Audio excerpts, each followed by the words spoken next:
A man getting bit by an alligator and he screams. Okay, quiet. Hey, quiet. Stood out towards me. Ow! No, not an owl. A real scream of pain.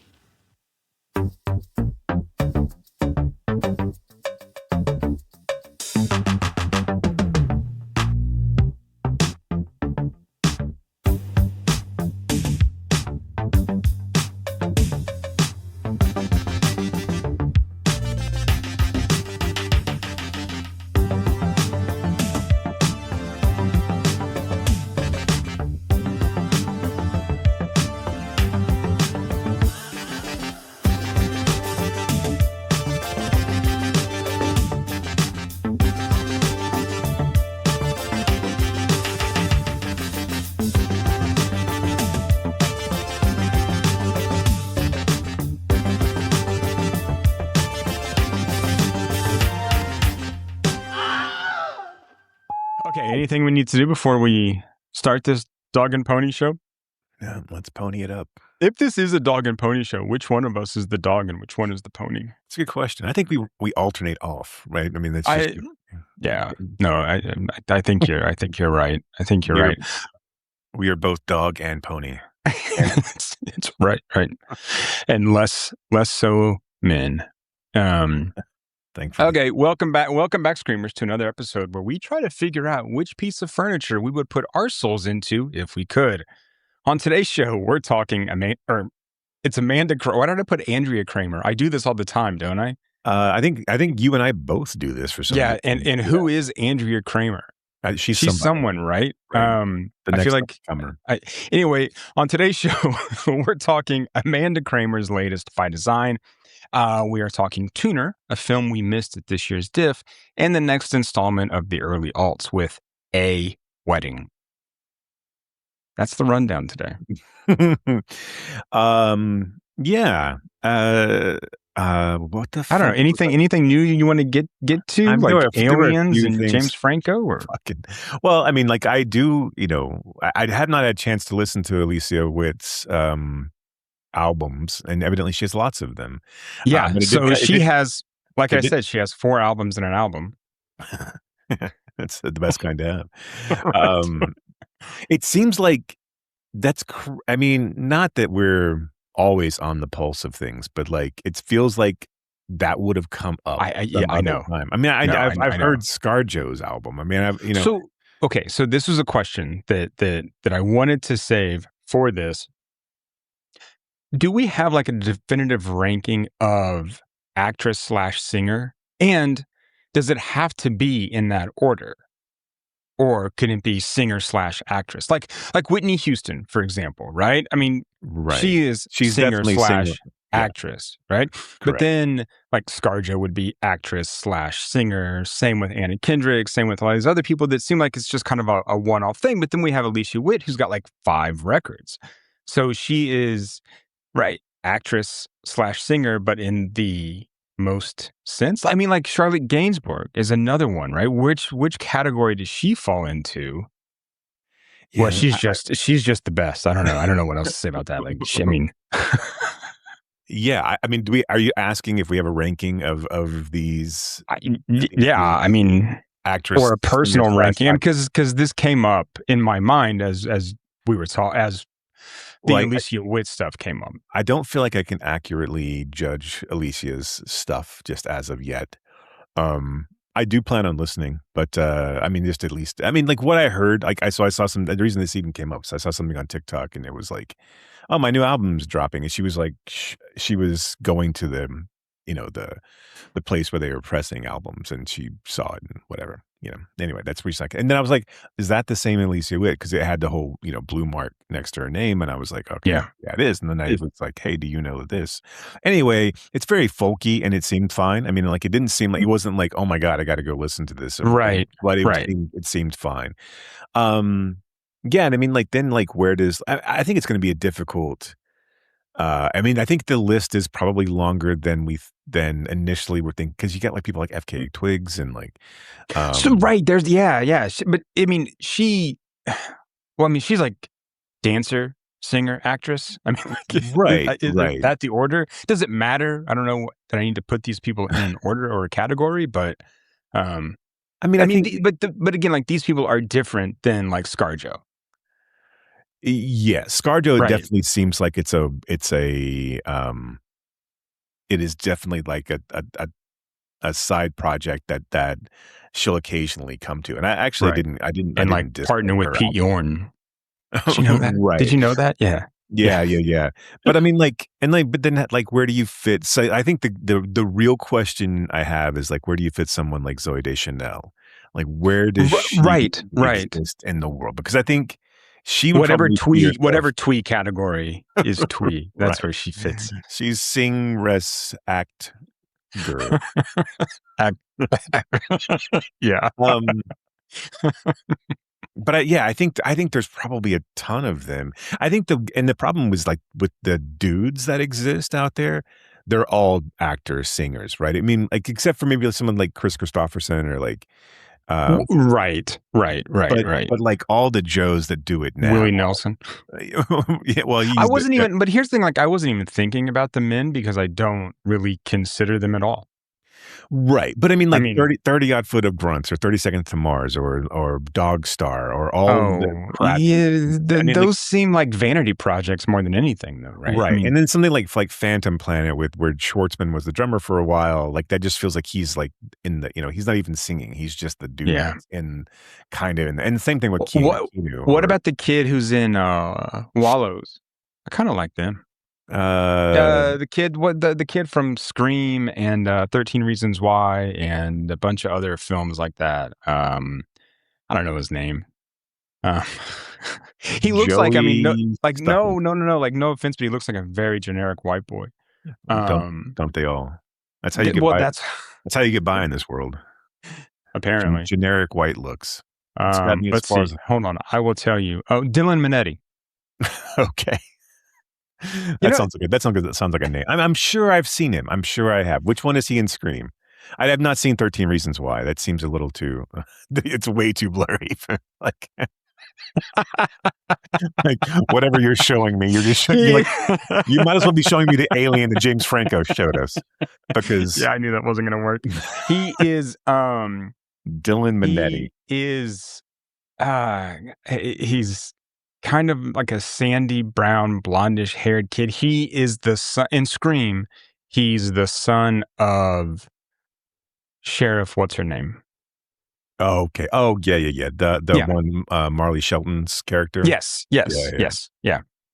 So, yeah, I mean, like, I think your key ones, right, are like, I think Whitney's clearly singer actress because she didn't. Right. I mean, she did some things, but she was I mean, like her acting career, while I think prestigious to a certain extent, and certainly like, box office draw was very, in of its moment. But I think of someone like Liza Minnelli or Judy Garland or like those like kind of crooner slash, what do you want to call them? Like, show tuney kind of singers back in the day. It probably existed way more back in the day than it does now. Oh, of course. I mean, I don't think that's the thing. Like with Judy Garland, I'm almost like, almost everybody was doing stage stuff and singing and dancing and almost everybody, but just yeah.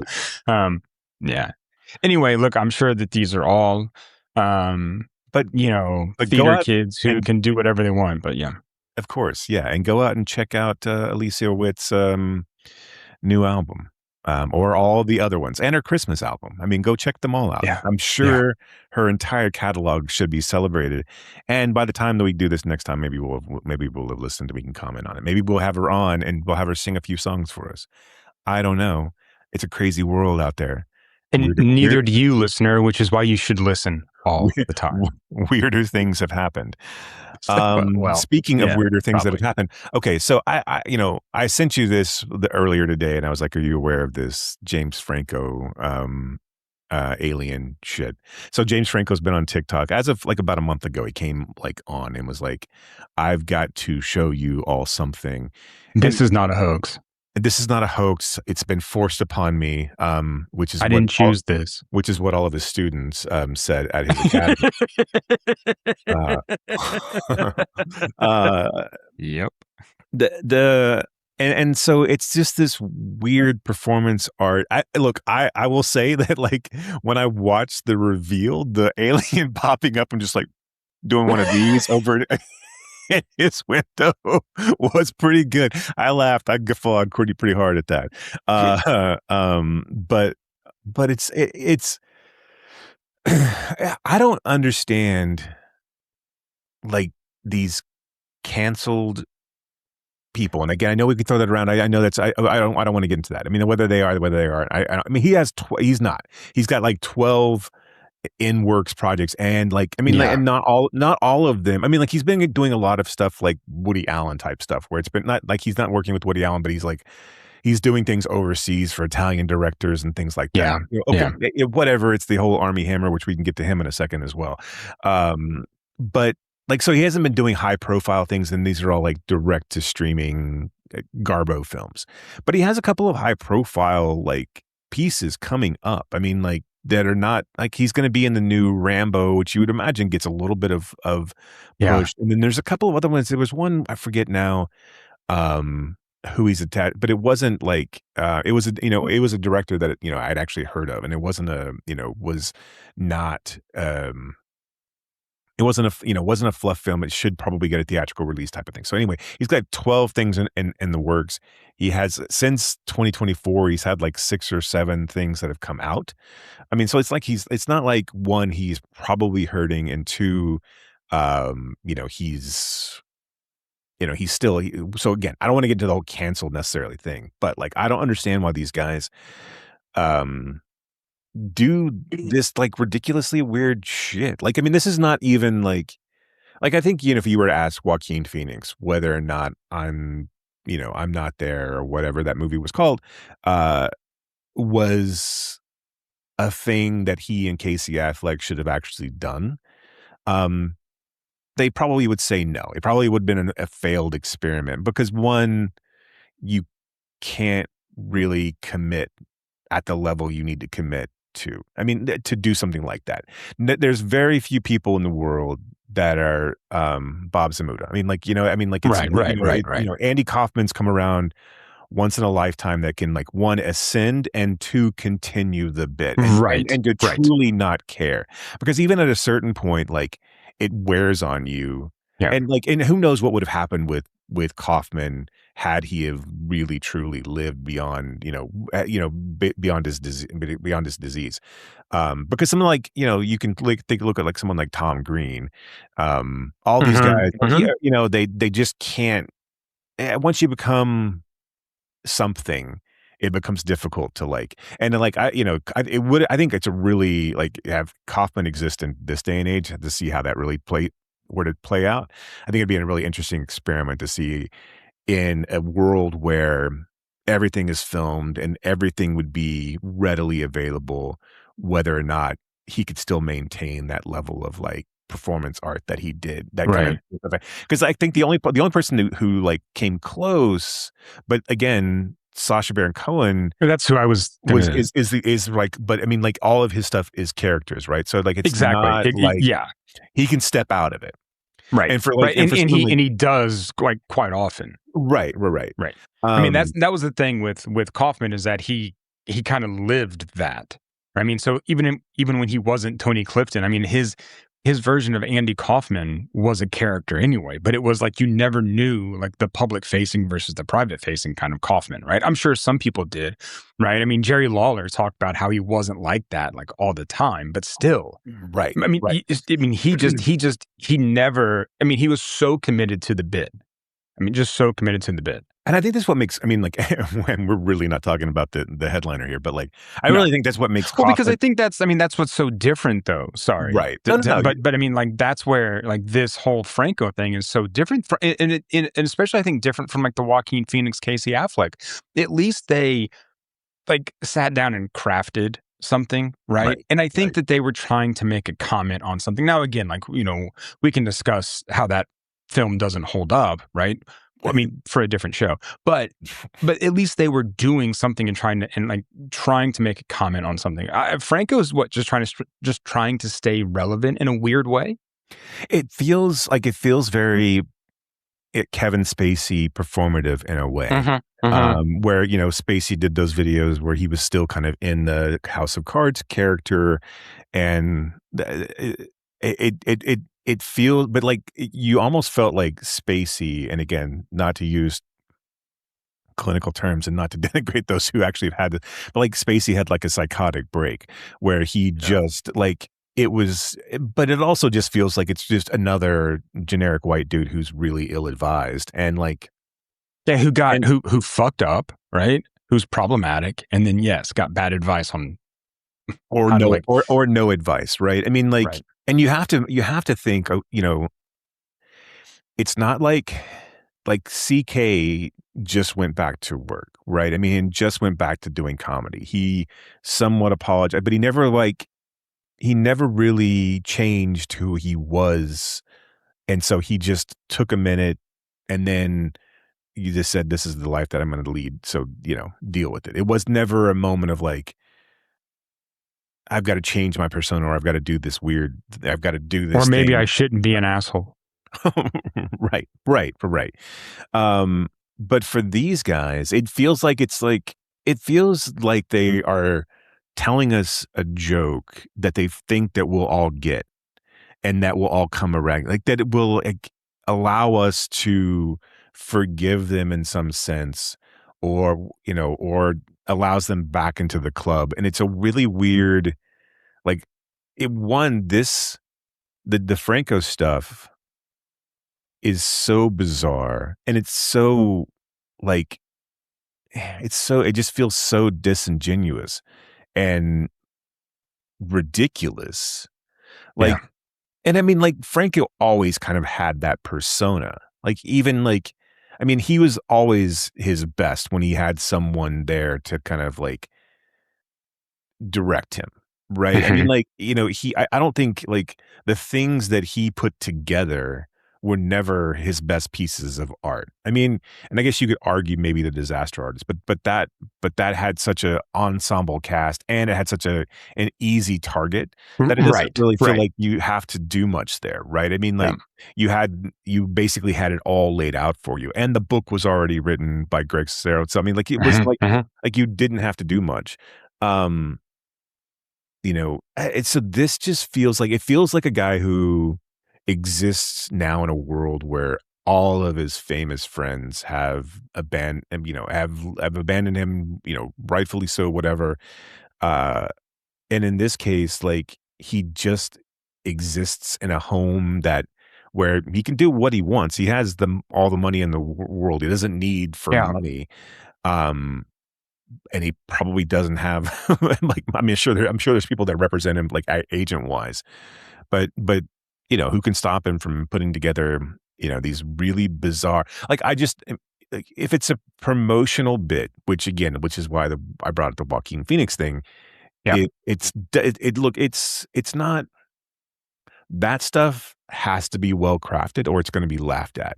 Like, there's not going to be some sort of revelation where we're going to go, oh, James Franco's in this really funny alien buddy whatever movie with all of his, you know, I mean, like, it's not going to turn out like that. And you have to think that someone who has slept through classes in a bunch of Ivy League schools, like, would know, right? I mean, like, you learn just by osmosis, like being asleep in those classes, right? In the sense that you have to feel like where do you lose that thread that says, you know, because regardless of what you think of him, what he did, like, at some point he had enough talent to get to where he was, right? He was attractive, he was endearing, he had enough, you know, whatever, je ne sais quoi, to get, as the French say, I don't know what, to get to where he was. It feels like these, like, I think it's a really interesting study in this sense of, like, what do we do with these people? And then like, this is innocent and innocuous and like, it doesn't matter, right? I mean, like it will ultimately come to nothing. We will all eventually get bored with it and turn away, because once it's revealed to be whatever it is, either it won't be interesting anymore. Once the reveal comes, we like, I mean, it's not that interesting now. It's not. It's just another entry into this world that we live in, that like, we don't know what to do with these people.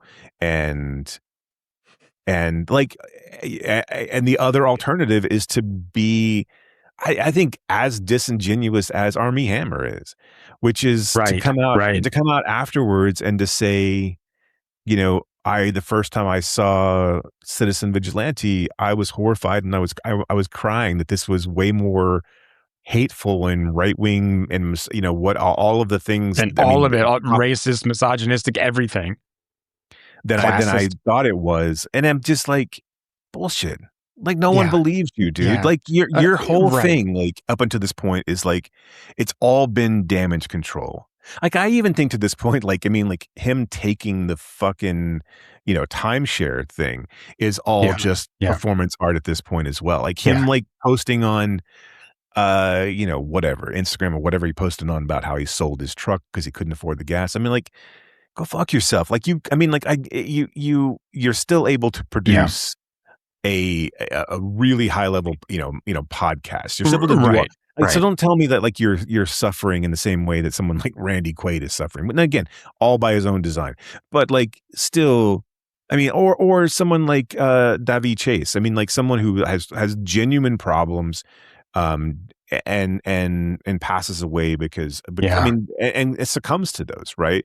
This is a guy who everything has been, even, I mean, look, I'm sure what got out, he didn't want to get out, but once that happened, there was an immediate spin, and it's continued.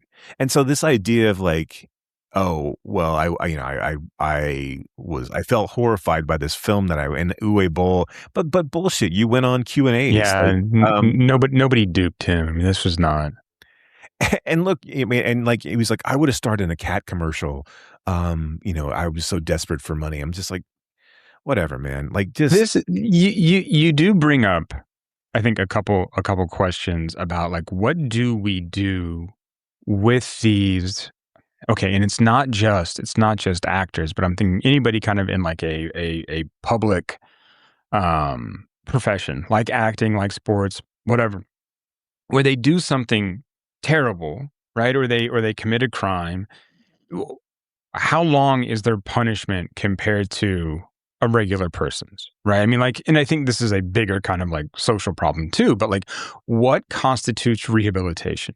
Like, when do we let these people come back into the fold, or do we just not?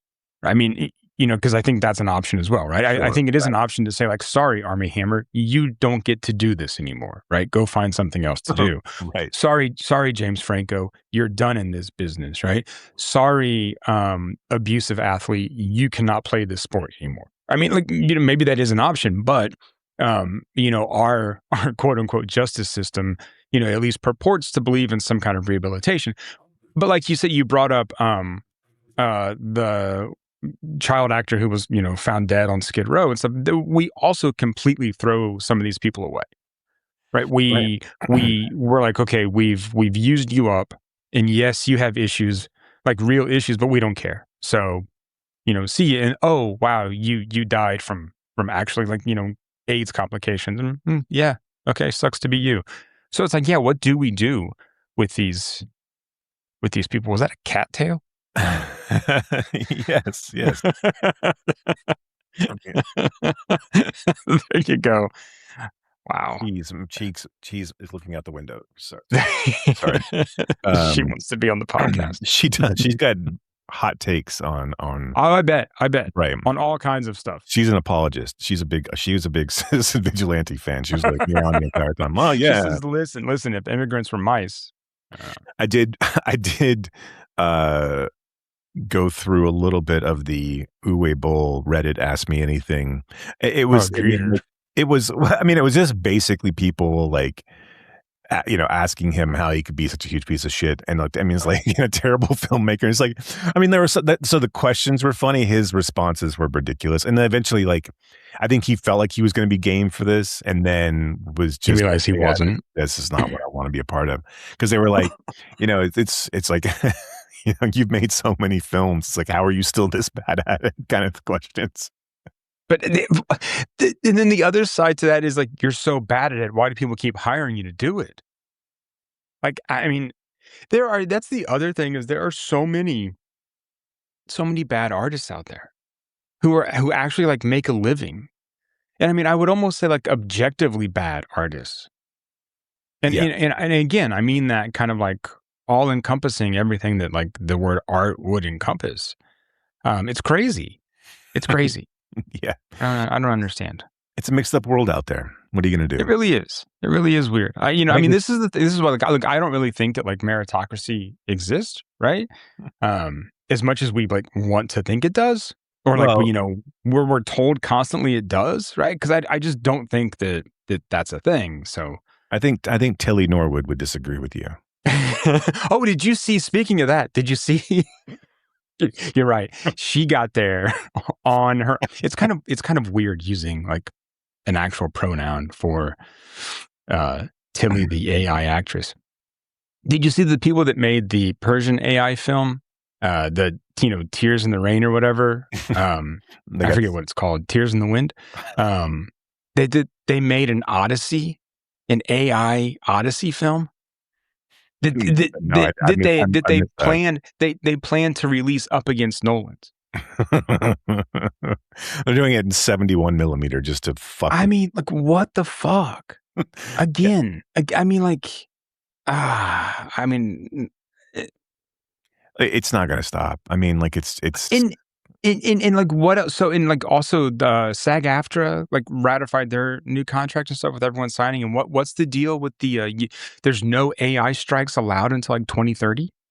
Yeah, I don't know. I think that was, I mean, like, okay, this is all of this is going to end badly for all of us.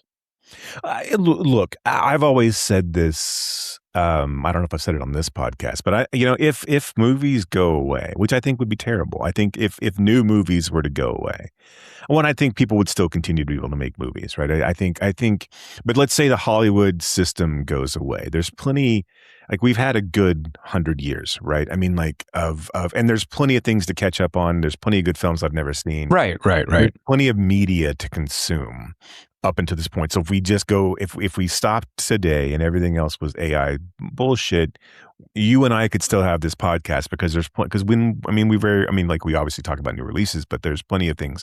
Like, we're not talking about, and again, whatever. I'm not like, I'm not going to, but we're not talking about Avengers Endgame, right? I mean, it's not something we do on this thing. No.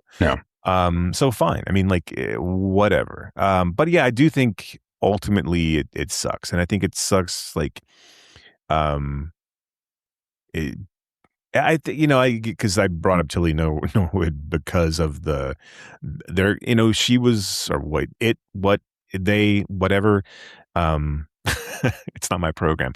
The program gets to make its first. I feel like it's weird, not only giving it a pronoun, but like also talking about it like it's not just another fucking, like, it's a thing that exists. Right. Like it's a thing that actually exists. Like it's a sentient being. Right. And it's going to be in this like meta comedy about like how it's an AI actress who doesn't have real world experiences, and then it's going to get like, fuck off. I don't care. But it's this idea of like, it's this idea that we talk about it like, oh, Tilly Norwood booked its first movie. No, it didn't. Like, it's not a thing that can do that. It's like if I agree, I just can't, like, why are we talking about it? Because we don't have any other terms to talk about it. That's I get that. I know. That's like, that's the talking. Well, and we anthropomorphize everything, right? Right. I mean, which would be, if I wasn't going to keep going, which would be a good segue into talking about by design. But we can't. We've talked 30 minutes. Okay. We can talk about actually, film too. Yeah, good. What a good segue into the new Amanda Kramer film, By Design.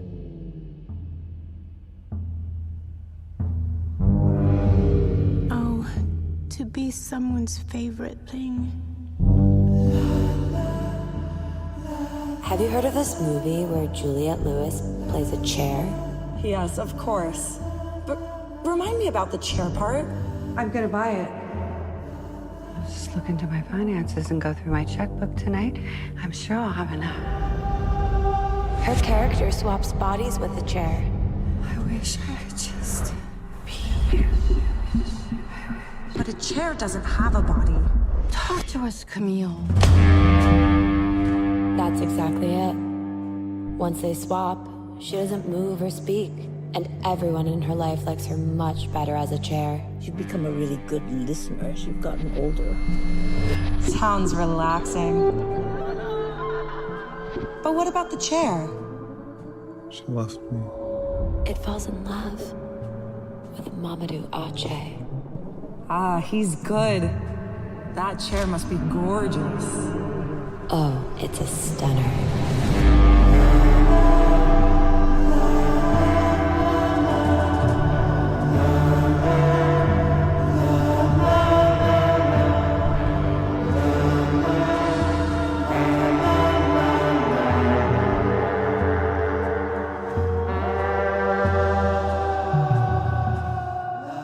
Here's the IMDb logline. Maybe it's the Andrea Riseborough thing that would maybe that like Maybe. Yeah, but for some reason, I think that there's some kind of relationship with 90210 and just and my I don't know what's going on there. But yeah, maybe it's the Andrea Riseborough thing. But here's the IMDb logline on this film: a twist on the body swap genre. I feel like that's kind of, I mean, it's not untrue, but it's also the least descriptive I think that we've ever had. Also, how do you describe this film? I mean, look, you can describe it in the most definitive terms of this is just a woman wants to buy a chair and can't buy that chair and then becomes that chair.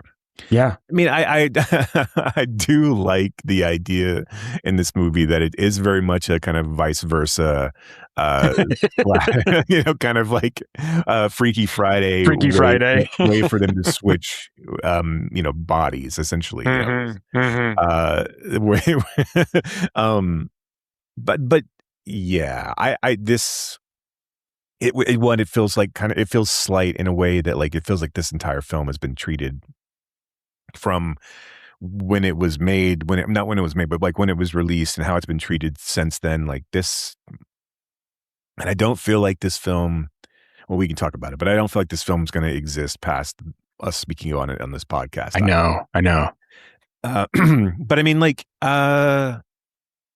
I think everyone in this is doing the God's work. I think everyone is absolutely. I think everyone in this is bonkers amazing. I love the fact that Kramer is employing these actresses that I don't know. I don't think they get quite the opportunities that probably they should. I think you're 100% right. Samantha Mathis and Robin Tunney. I feel like those, and of course, I mean, I think Juliette Lewis has had her career. That's right. I mean, it's not like that. That's an issue, but but wouldn't you say that even Juliette Lewis's career, which I think surpasses however you want to frame that, right? Someone like Robin Tunney's, but wouldn't you say that they both kind of hit their peak at a very young age?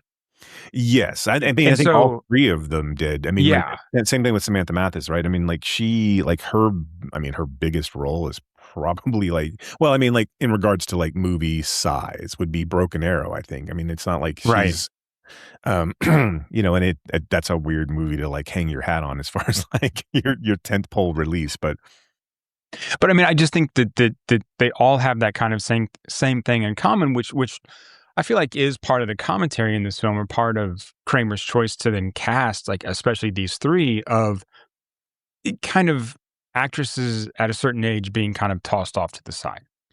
Right. It's right. I mean, yes, I do think that that's part of the, part of what Kramer's trying to say here. I think this film, like we talk about the plot line. Basically, Juliette Lewis is a budget conscious, um, a She's a woman. middle-aged woman. Yeah, living by herself, who's on a restricted budget, who goes with her friends every week to lunch, and they go and they window shop, and she falls in love with this chair that's built by Udo Kier in a great turn. That's so good. And she is going to make adjustments to her budget to go and purchase this chair, but by the time she goes and purchases it, it has already been given to someone else. Well, it's been sold. It's been sold, yeah, to because that store does not do holds. Right. And they also don't put price tags on things. Right.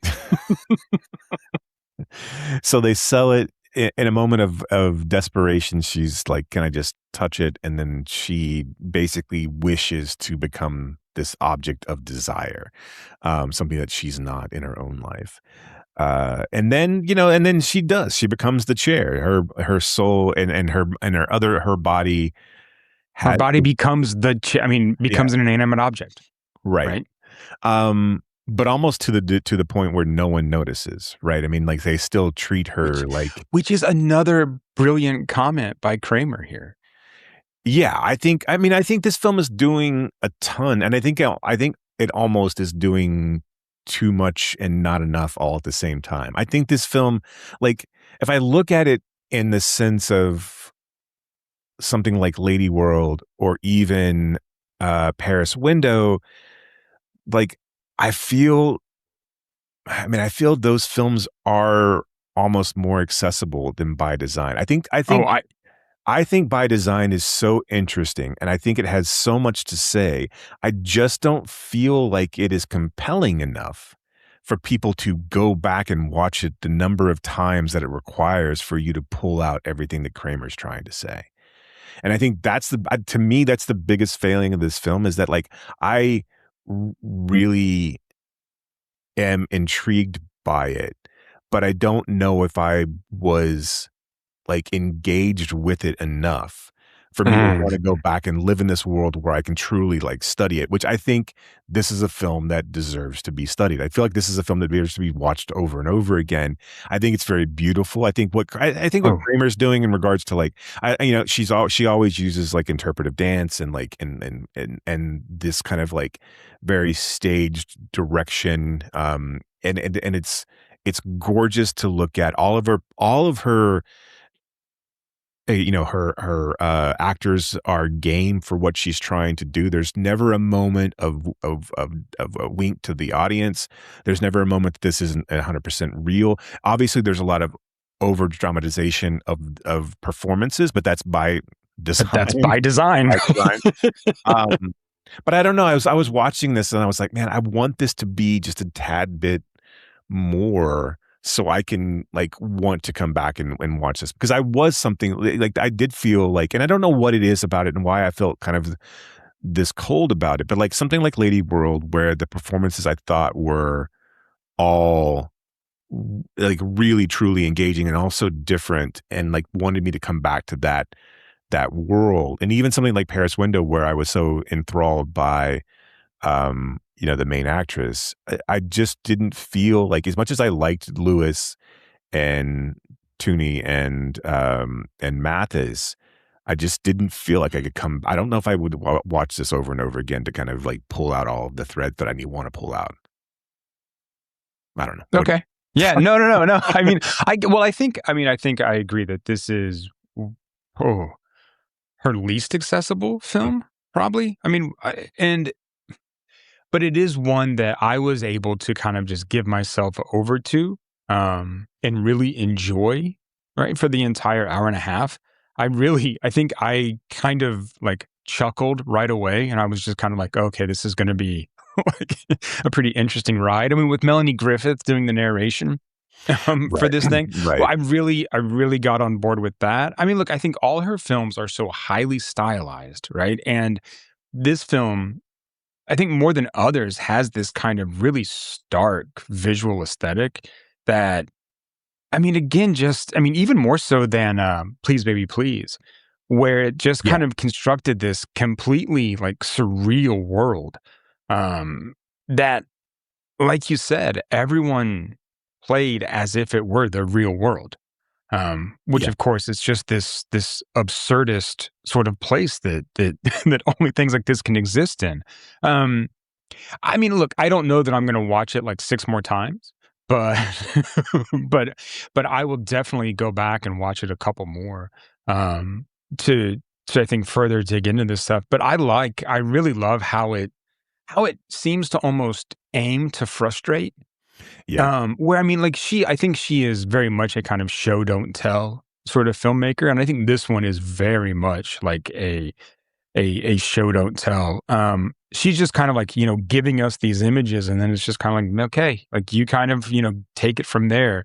It really feels like one where she doesn't want to help us much.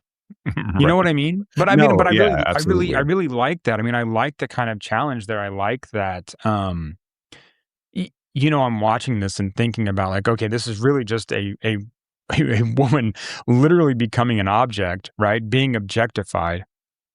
This woman who doesn't care about being prettier or thinner, but she just wants to be admired, which again I think is something interesting to kind of dig into in itself, right?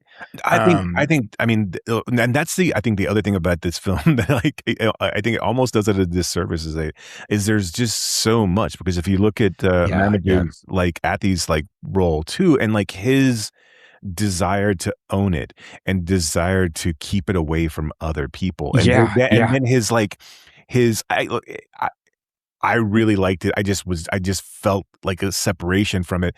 yeah. It was, but his whole like his whole horror at watching other people sit, and like it's, Or when Udo Kier's like, "I take the chair," and he's like, "No." Yeah. right. Um, and yeah, this, the Udo Kier, like, looking at the chair and seeing, you know, Camille in the chair, like, and then realizing it I just man, there's just Yeah, like I said, yeah. this film, you really can't just watch it once. No, no. It is a text. It is it just Oh, absolutely, yeah. it's This crazy. is this is wh where does she fall in terms of I was thinking about this, like, earlier, like, where does Kramer fall? I mean, so I think to us, right, we really admire her work, we think she's brilliant, but she's underseen, Yeah. right? And I think that, we both agree that a film like this is look, I agree with you that it is kind of cold and distant, um, but also, like but it's not given a chance either. So what I mean, it played Right. like one Wednesday around here, right? At the Alamo for like a weird Wednesday night, which Which I think is okay. like it's I get that you don't control how people consume your art, right? I mean, and also Right. obviously this is, this I don't know, I forget what studio put this out, but like, uh, Music Box. okay, It's so the same one that did Please Baby Please, and I right, think, right, some Music Box maybe Deluxe, some of yeah, her other ones. Yeah. and so like I'm sure that no one was look, I don't it, no one is except for us and a select few are clamoring for the next Kramer film, Yeah, right? I know. I mean, Yeah. no one is like none of them have hit in a sense where we're like, "Oh shit, you need to watch." I mean, like I think for those people who have seen them, I think yes. But I mean, if you go out and look at like IMDb, this has got 455 like Yeah. ratings, Mm, not reviews, but just like people who have clicked on it. I right. mean, obviously it's been clicked on more than that, but again, it's that people have taken the time to and it's sitting at 4.9, which is a Kramer, like that is a good Kramer. Like Right. Like a that's 5.6, 4.9. right. That's exactly where yeah. Um, but it feels like this should like it's like toned down, and I know that she's been compared to Waters, but it's like a toned down Waters. It's like it doesn't exist in this world where it's shocking enough to like gather a certain level of attention, like that where Waters did, right? What people went and saw, Do you think she's like a blend of Waters and Lynch? yeah, but I don't think again, like I don't think she's like it's not weird enough or it's not like it's almost needs to be, there needs to, like, it's not ramped up to the point where it gets, and like, I don't know, it's not as grotesque as Lynch can be. Sure. And I think, obviously you like old white filmmakers are going to be afforded a different level of and I don't mean to compare it to old white filmmakers. I'm just trying to think of like, no, but I mean, like, aesthetically, I don't know of anyone else who she's, I mean, like, yes, those are the closest I think we have, and maybe right. Cronenberg to a certain extent. But like it she doesn't lean into, like, if we were to categorize some of these as like horror or, but it's, I don't know, it's weird because, like, again, like something like this plays like something like The Substance, but again, The Substance then devolves into this like just mashup of over the top gore, and that allegory is so like on the nose at the end of that movie, right? That like, which I think is fun. I like that, but again, it just doesn't, like, it doesn't elevate something like this film. And then I think, again, like, so if Music Box lets it play, like, I don't know who's clamoring to put this in theaters. I don't know why this didn't play at Angelica though. I don't know why this doesn't, like, right. And then like, or just get pushed out on something like Mubi or Criterion, or like, because like putting it and allowing Alamo Drafthouse to then characterize it as this is not a Weird Wednesday film. Right. No, not at all. I mean, like, this is not something that, like, if you go in and that's that is Hell Comes to Frogtown, or, a thousand different other cult films that fall under the weird, that's not what this is. This is an art house film that doesn't deserve to be like pushed into this, and again, all of whatever, like all of the Alamo Drafthouse like series like that are all very specific to these, like, hardcore genre films. You have Weird Wednesday, Terror Tuesday, blah blah blah. They're meant to be like these oddball old repertory films that fall in. I mean, like, there's no reason that by design. And look, maybe it's a marketing strategy, like Music Box, like, no one's coming to see this, so let's just throw it in, and maybe someone will come and see it out of the Weird Wednesday, put it on there. Maybe Alamo thought, well, we'll just see if it gets some traction there. Look, this film was never going to be, a huge. No. But I do think, like, it falls in this realm of, like, hey, it's not as cutesy as like a Kentucker Audley film or an Albert Burney film, but neither one of their films, I mean, like, and I love those filmmakers, but like neither one of their films are saying what Kramer's saying in this movie. No. Like, I don't know where this exists, but it feels like it should have been very specifically marketed to like it feels,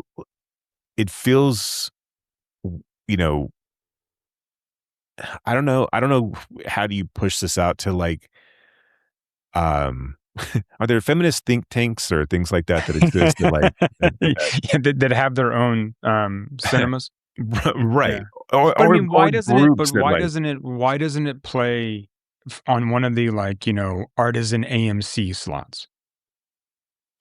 I mean, want to go back into why AMC does what AMC does. Well, okay. I mean, no, I know. I don't want to do that, because then you'll start talking about popcorn and, like.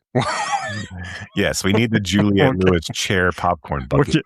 Oh my God, that is one I would buy. That is one I would buy. Right? You know how I feel about these popcorn buckets, but that is one I would buy. So Amanda Kramer, if you're listening, Juliette Lewis popcorn bucket. Right. Also, if you're listening, I apologize for calling you Andrea Kramer 17 times. No, but I just wonder if Amanda Kramer is going to kind of end up in more of a art film kind of role. So, and what I mean is almost someone like Toshio Matsumoto, right? Where it was like he did those 4 features, but really he was doing all of these other kind of, like, art projects. and became more of that kind of filmmaker. So I just like, I don't know. I'm really curious to see like what, like where she falls or where she fits. I mean, I think it's great that she's kind of ineffable, right? And Right. sort of doesn't have like a set category. I think But she reminds me more of like a Nina Minkus. That's who I was. yeah, So if I'm going to compare to someone, I think, but this deserved as big of a release. I mean, not that I it got think so too. a big release, but I mean, this deserved as a big of a release as something like The Mastermind, or like if we're talking about like contemporary female directors, like, there's no reason that, even something like Tuner, right? I mean, I know Tuner is a much more of a crowd pleaser, but like this, if you're talking about films that, it's okay to go into. I mean, like, look, this is going to be a film that's going to be dismissed by 95% of the people that see it. I mean, that are not going to give this thing a chance. They're not. They're going to go in and they're going to go, "This is fucking stupid. Why am I watching this?" and walk out. I mean, like, right. And look, if that's the way that you look at films, I mean, okay, or art in general, right? If you're not willing to, meet it on its own terms, then yeah, go fuck or yourself. even try. Why? You're probably not listening to this anyway. So like, I was going to say, yeah, they're not taking advice from us. But but I think you can obviously, I don't know, like, even if it doesn't hit with you, I think you could still see what she's trying to do. And I think there's a conversation to be had about this. I do think this would be interesting to show in our group. I do too, with our audience, and I do think that there's well, and we showed Please Baby Please, and so sure, right, yeah. I think there's space for this, and but I don't know, I don't know why there's not. I don't know why there's not more of an arm to, like, there feels like there should be, right? With all the, like, the hubbub around the Criterion Closet and the Barnes and Noble half price sale, and like, we're going to show off our hauls. Like, where does that, like, and again, I know that there's very accessible films in the Criterion Collection. I mean, but like, where does this exist in the sense of, like, why does this fall under this kind of really bizarre niche? But I guess my whole point is, like, there are these people who are out there who consider themselves cinephiles and consider themselves art house film lovers. And I don't know that, but they don't. I mean, like, if you're not going beyond the Criterion Collection, if you're letting someone curate that knowledge for you. Look, I mean, the Criterion Collection is fine. It is. I mean, like, I get excited about the sale too, but that doesn't. But if you're not going beyond, if you're not looking at, like, something like, I mean, fuck, if you're not looking at, like, 88 Films or Deaf Crocodile, or you're not going to look at, I mean, like, even like Umbrella, which puts out weird, bizarre, like, extremely expensive editions of fucking weird ass films. Like, I mean, like, and not weird. Well, films, I mean, like, they're Australian, so that's true. You can't really, but like, and I'm very tempted to get the BMX Bandits one. I'm very tempted to spend $55 to get the BMX Bandits, like, box set, because I'm just like, what the fuck could even be in there? And that movie sucks, but it's awesome all at the same time. Like, it's like, I love that movie, and in the worst possible way. But I mean, like, if you're not letting yourself, like, you dive into Mubi, and you're not watching shit that, like, really fucking challenges you, I mean, it's fine, I guess, but, like, you're really limiting yourself in regards to, like, oh yeah, it's easy to fucking say you like Godard or Truffaut, or, but again, like, most people don't like Godard. Yeah. They just think that they have to say that. Right. They'll buy the box set, and, like, well, they probably won't buy the box set. It's expensive. Oh. But is there a Godard? I'm trying to remember. I always forget. I don't. I know the Truffaut. There's a Truffaut box set. I don't There's think a Godard box set yet. I don't think there is. Yeah, And there's a Varda. There's a Varda. There's Truffaut. There's. I'm thinking of the other, like, French New Wave directors. There's a Fellini one, I think, right? There's a Fellini box set. Yeah, there is. Yeah. There's anyway. Yeah. Everyone's excited about the Kubrick one.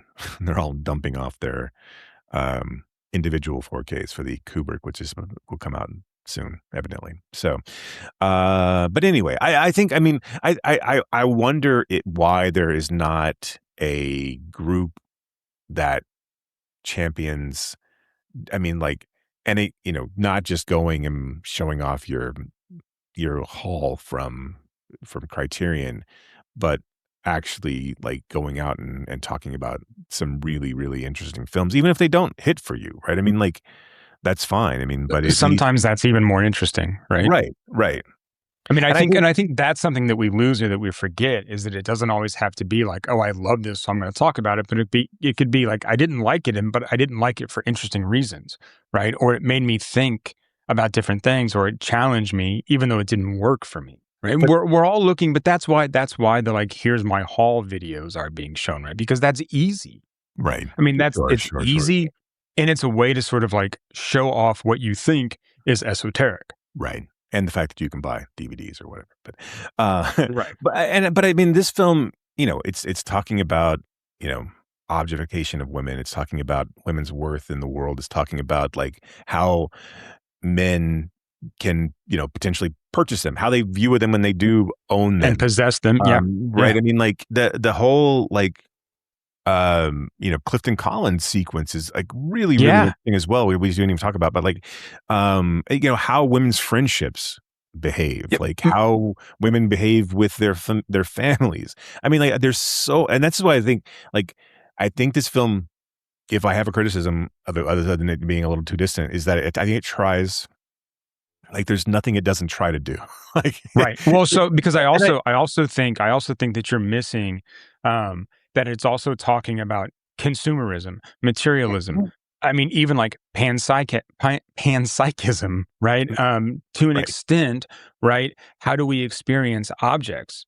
You know, how do we put our own experiences on those objects? I think it's also talking about how it can be exhausting just to be a person, right? Which I think is something that we see with Julia Lewis, you know, when she kind of reverts to this inanimate object thing, where she is just done. Like, as a person, she's worn out, right? It's this kind of like war of attrition, and she's losing.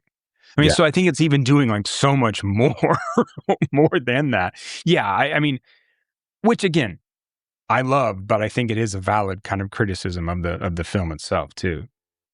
Yeah, but I like I said, I do think that we should show it at some point, and I would like to invite people who are who would, I think would potentially have comments and questions and discussion points from it. I don't think we're the persons to lead the conversation about it, but necessarily. I mean, I like to be in there, but I'm just saying there's It's one of those things. It's one of those weird things that, like, I want to get this in front of a female audience, so I want to hear their feedback from it, and I want to.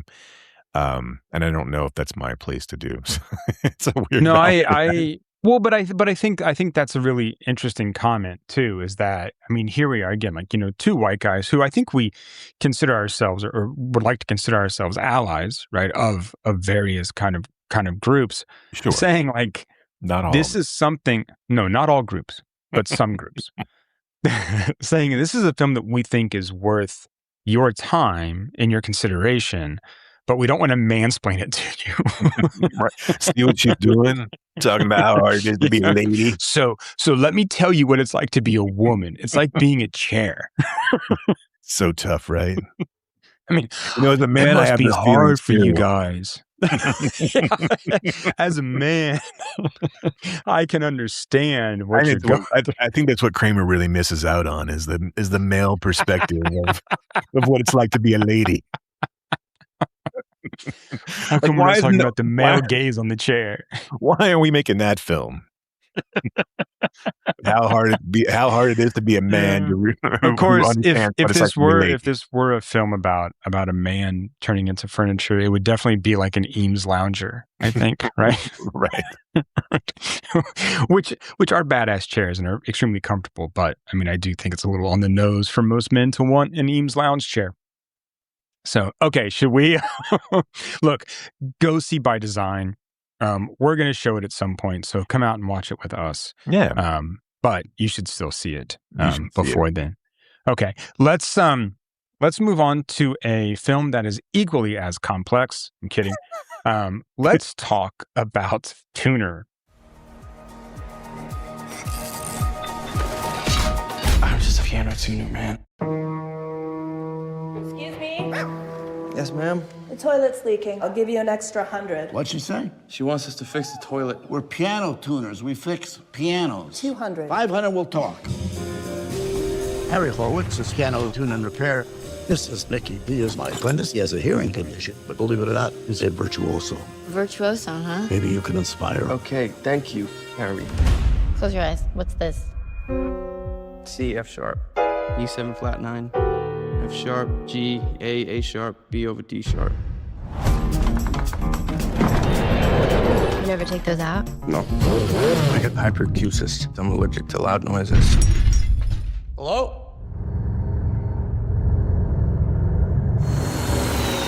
You know how long you're gonna be? It's loud. As long as it takes. Unless you can open the safe.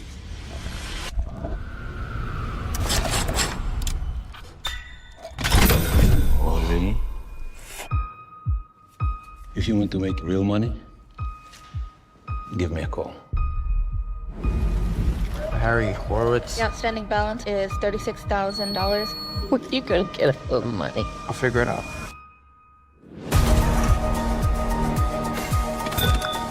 I got you something.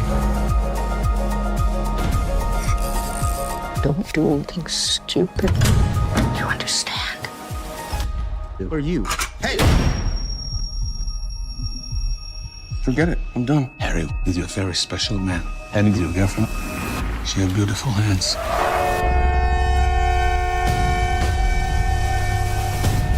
What happened to you tonight? Open the safe. Open the safe. Open the safe. I'm just a piano tuner, man.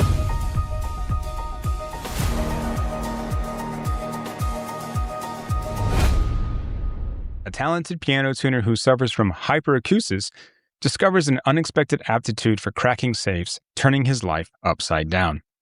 I have no idea if I pronounced that word right, but I did it with confidence and aplomb, so I'm going to say that it worked good. So this is the first narrative fiction feature from acclaimed documentarian Daniel Roher, he of the films Navalny and Once We Were Brothers, a film I have some real serious issues with, by the way. But I don't think I've seen Once We Were Brothers, so it's about the band. Right. But it's like just Robbie Robertson talking about how everyone else was a piece of shit except for him. You know how I feel about documentaries in general, so I'm real fucking yeah. Real yeah. issues. This is a film that I really like. Sometimes there are moments where I'm just like, it'd be nice to be a casual moviegoer, to be able to like just accept a movie as it washes over me, like not have to like think about it or like try to pick it apart in some sense or like to criticize it. Because on its surface, this is a lovely little It's ditty, fine, right? It is right? fine. Yeah. And I would It's say fine. that the 95% of people that would hate by design would probably just like, oh, that was like, this is That a was film, great. Dustin right? Hoffman. Yeah, he was so funny and like and wonderful in this, and like you know, And yes, he is. I mean, that Leo Woodall and Havana Rose Liu have such great chemistry, and like, and this was such a great love story, and blah blah blah, and like, oh, it was such a tense thriller, and like, no, it's none of those things. not really. It's not. I mean, I'll give you that Dustin Hoffman's great. And the first like 30 minutes where he's in the movie really kind of soars, is like really great. I do think that he and Leo Woodall are good together. I do too. And I think I think individually, I think the acting is it's all fine. It's all fine. Yeah. It's just, it is like, this is clear that this is a script written by someone who's never written a narrative It's script. kind of a mess. It sucks. It means it's fucking shit. Like it is. It's really like the more I sat after this film was over, and like I was just like, no, and then no. It's all so this whole movie. Okay, so the whole thing, right, is this Leo Woodall is a virtuoso piano player, but you don't know that, who has the thing that you couldn't pronounce correctly. Right. He has Well, we don't know that I didn't pronounce it correctly. We'll just assume that you didn't. Look, it's a lot of letters. You don't know all the things. Like, you don't know how things are put together well. So we'll just assume that, like, I'm not an engineer. I don't know how things go together. The longer the word, the less likely it is that you pronounced it correctly. I think you did the college try for sure, but like, we'll assume that it's incorrect. But, but people understood what it's an ear hole. He has sensitive hearing. Yeah, he has ear hole very problem. sensitive hearing. So he wears earphones or earplugs, if you will, all the time. Even if he won't, he still does that. He wears them all the time because loud noises fuck with him, and that's caused him to have to quit his virtuoso piano career for some reason. There's no real explanation of why he had to quit, other than because he can't stand the sound. Oh, whatever. He could still put his headphones in. He could play. He played just fine at the end of the movie, and he didn't like because he was deaf at the end of the movie. Right, but he could have put his headphones in. Like he walked around New York fucking city. Right, but I think the assumption is the proximity of playing the piano at that volume when you're on top of it. Don't try to because okay then he shouldn't have been a fucking piano tuner. Like, but he could tune it without. That was the thing, is that he could hear it because it was almost like his like spidey senses, right? Because I know of the what the stupid movie was trying to tell us. It doesn't make any sense, and that's okay. There's lots of things in movies that don't make sense. I know what this dumb movie was trying to say. So anyway, he's a virtuoso piano player who has had this thing from his youth. He can't play piano anymore, and he works with Dustin Hoffman, who is and remember he went through like exposure therapy, right? Which is to be able to be a piano tuner.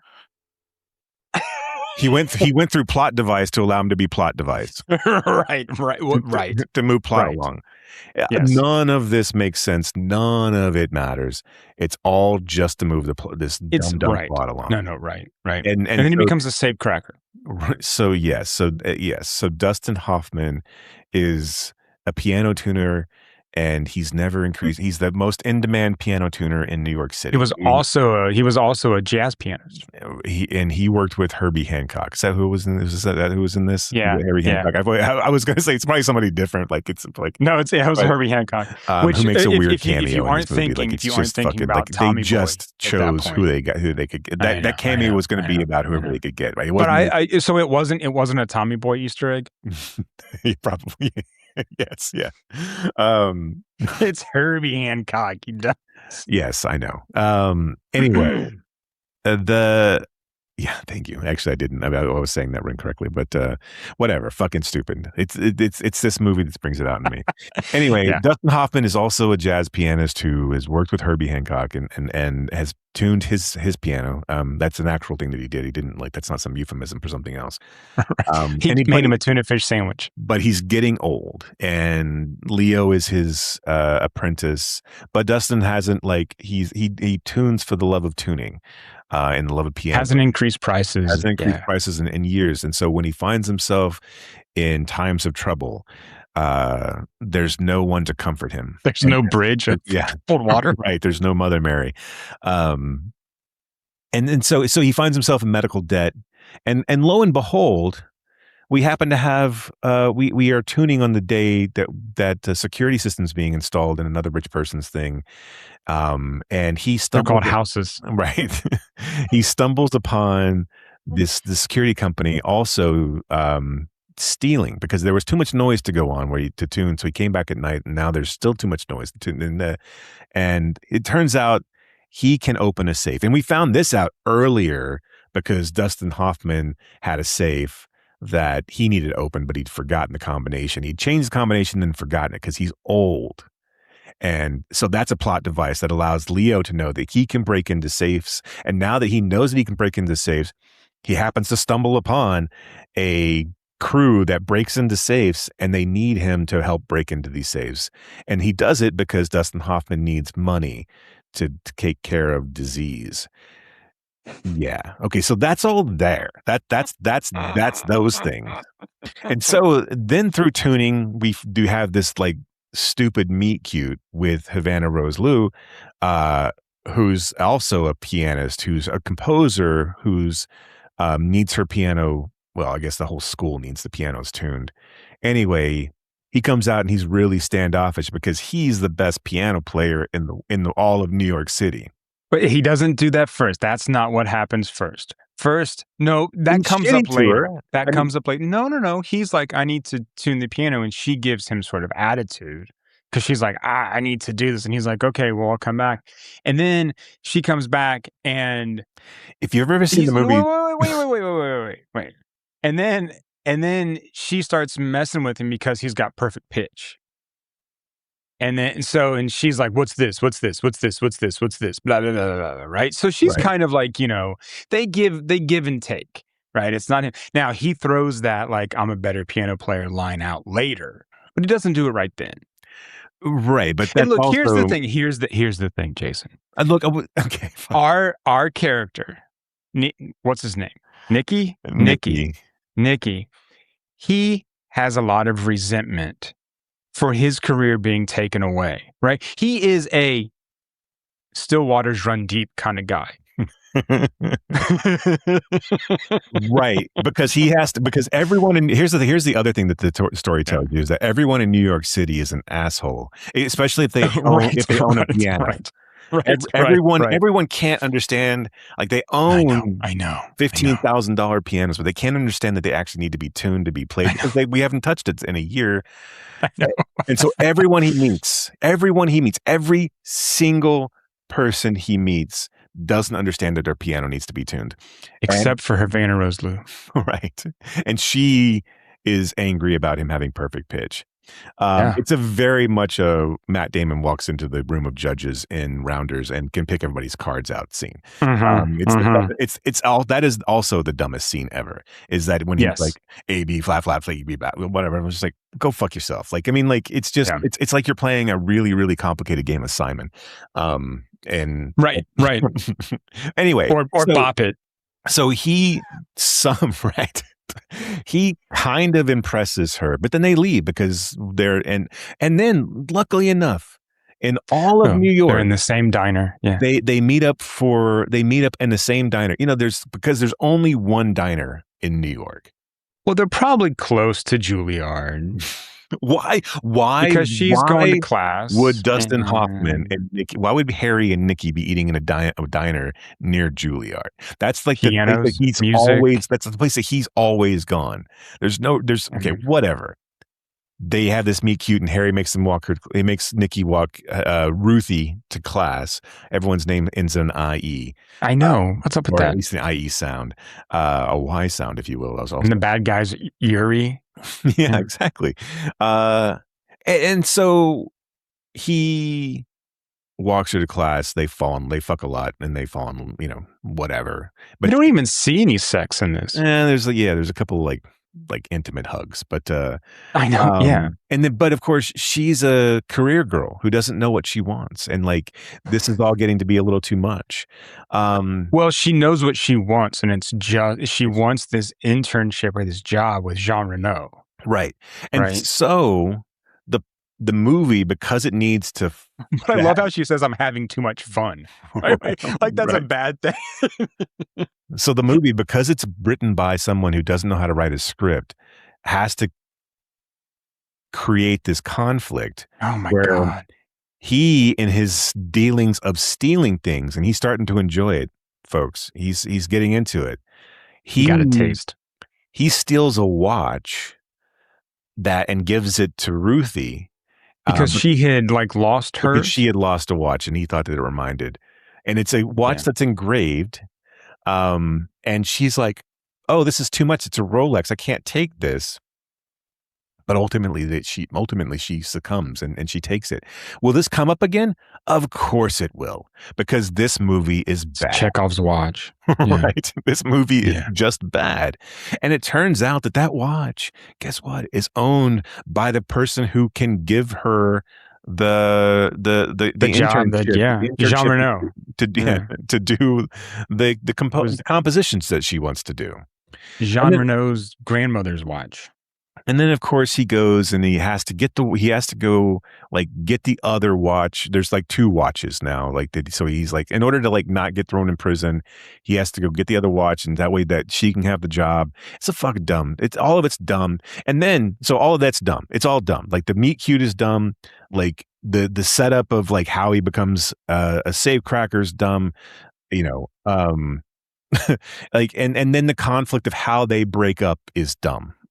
Because her new soon-to-be boss sees that watch on her because she plays, and of course he can't make it to the to her recital because he's now in too deep, and like he's being bullied by these thieves, thugs. Yeah, and so that's the other fucking thing in this movie that really pissed me off was the whole fucking cryptocurrency thing where like they steal the hard drive, and then it's like, oh, it's so cute because we're supposed to like the thing with this script thinks it's like really fucking clever. It's like, oh, we look at it the first time and it's like, oh, there's $18.8 million in, and then we look at it next time, it's like, oh, there's $17.3 million in. So he clear like now we're supposed to feel sorry for him that whatever. It's fucking stupid.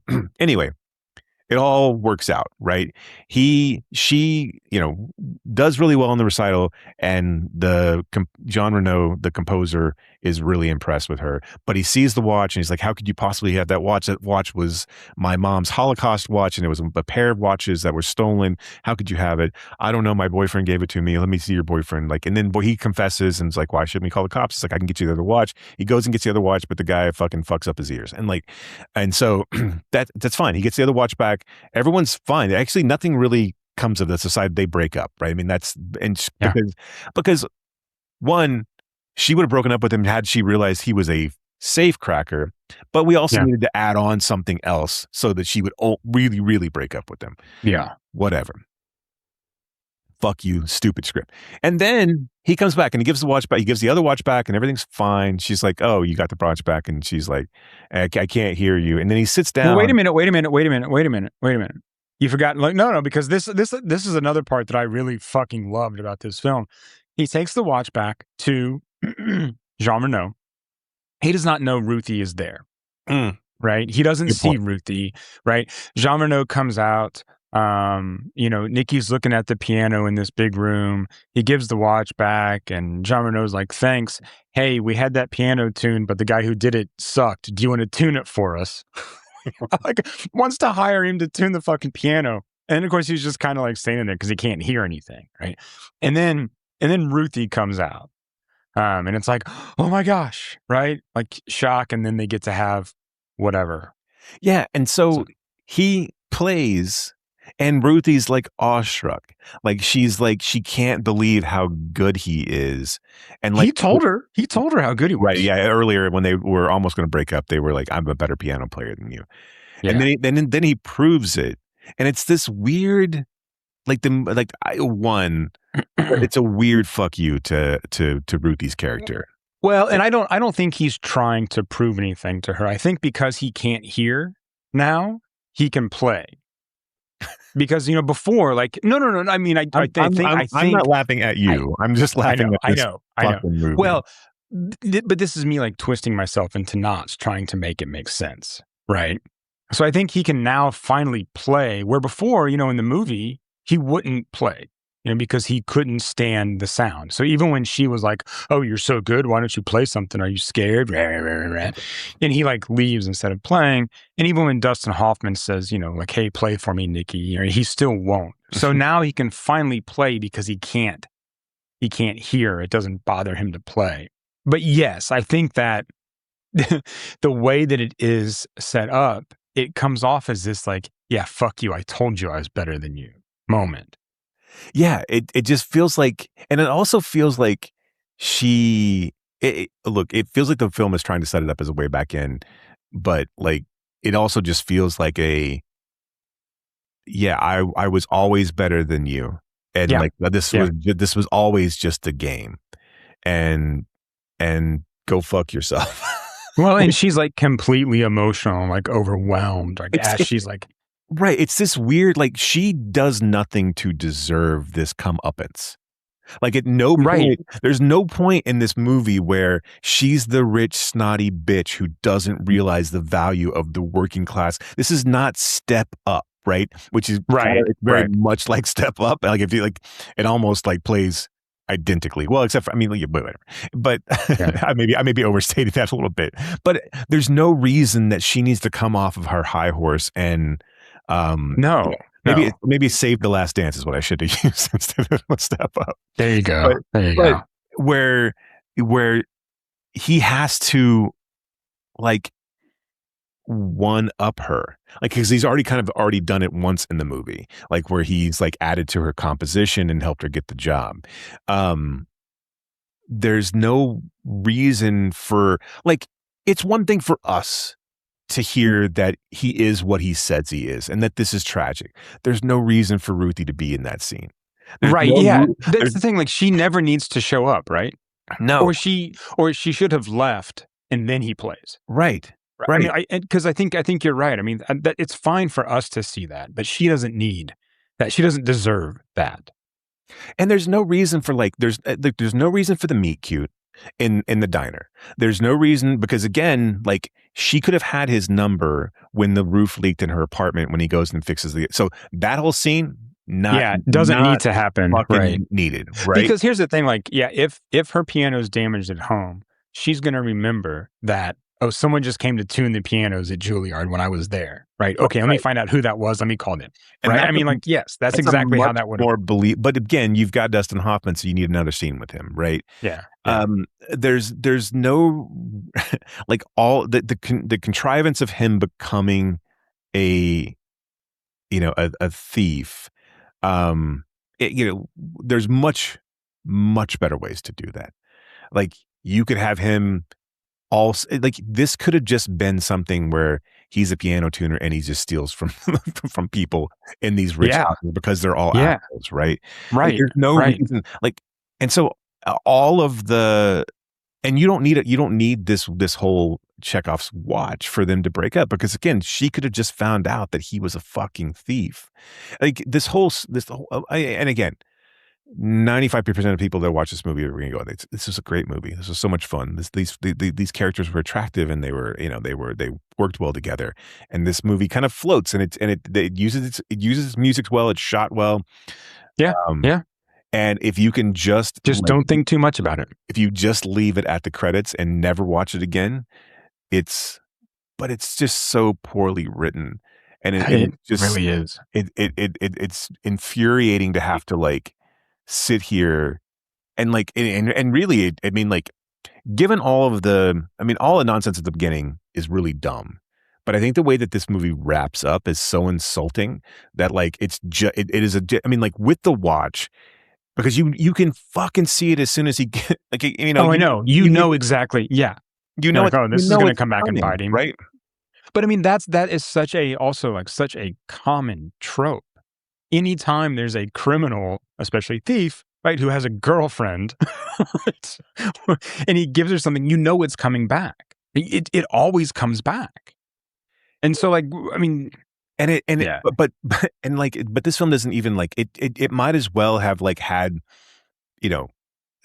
something in the background flashing, pointing at the watch, saying, remember this later because it's going to come. Like, it's 2026. We've all seen these films. You've got to do something. I mean, like this is not Coen Brothers territory, right? I mean, this is not. There's nothing clever about this. Nope.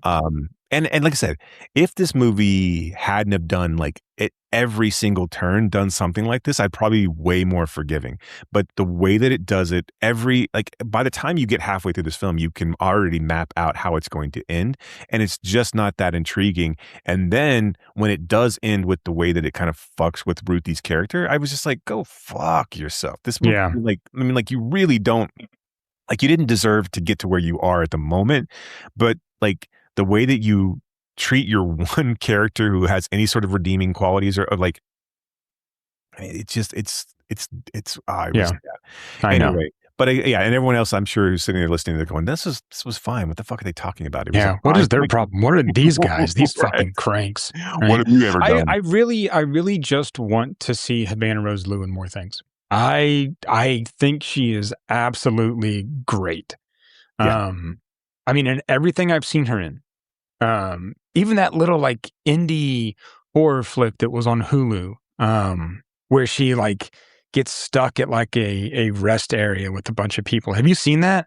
No Exit, is that what we called? I think so, or something like that. But I mean, I don't think so. I've not seen that. She's fantastic in that. I am going to find out exactly what the name of that film is. Yeah, No Exit. Yeah. Okay. Yeah, I mean, I just think she's great. I'm excited to see her in Her Private Hell. The new whatever he's going by now, the Nicholas Winding Refn. He's just going by like NWR, right? I did not know that. No, I don't know. That's pretty awesome. I hope so, though. I saw a poster for that actually when I went in to see the back rooms again, which we didn't talk about. Like we have some time. You want to before we get into A Wedding? I was going to ask you. Sure. Yeah. Well, I haven't seen the rest of it. Well, okay. So it's an interesting like. So I'm back in the day. It used to really like, and again, this is like, I don't like when bands sell out Jason kind of. So keep in mind that it was like, it was that level of like, of pretense.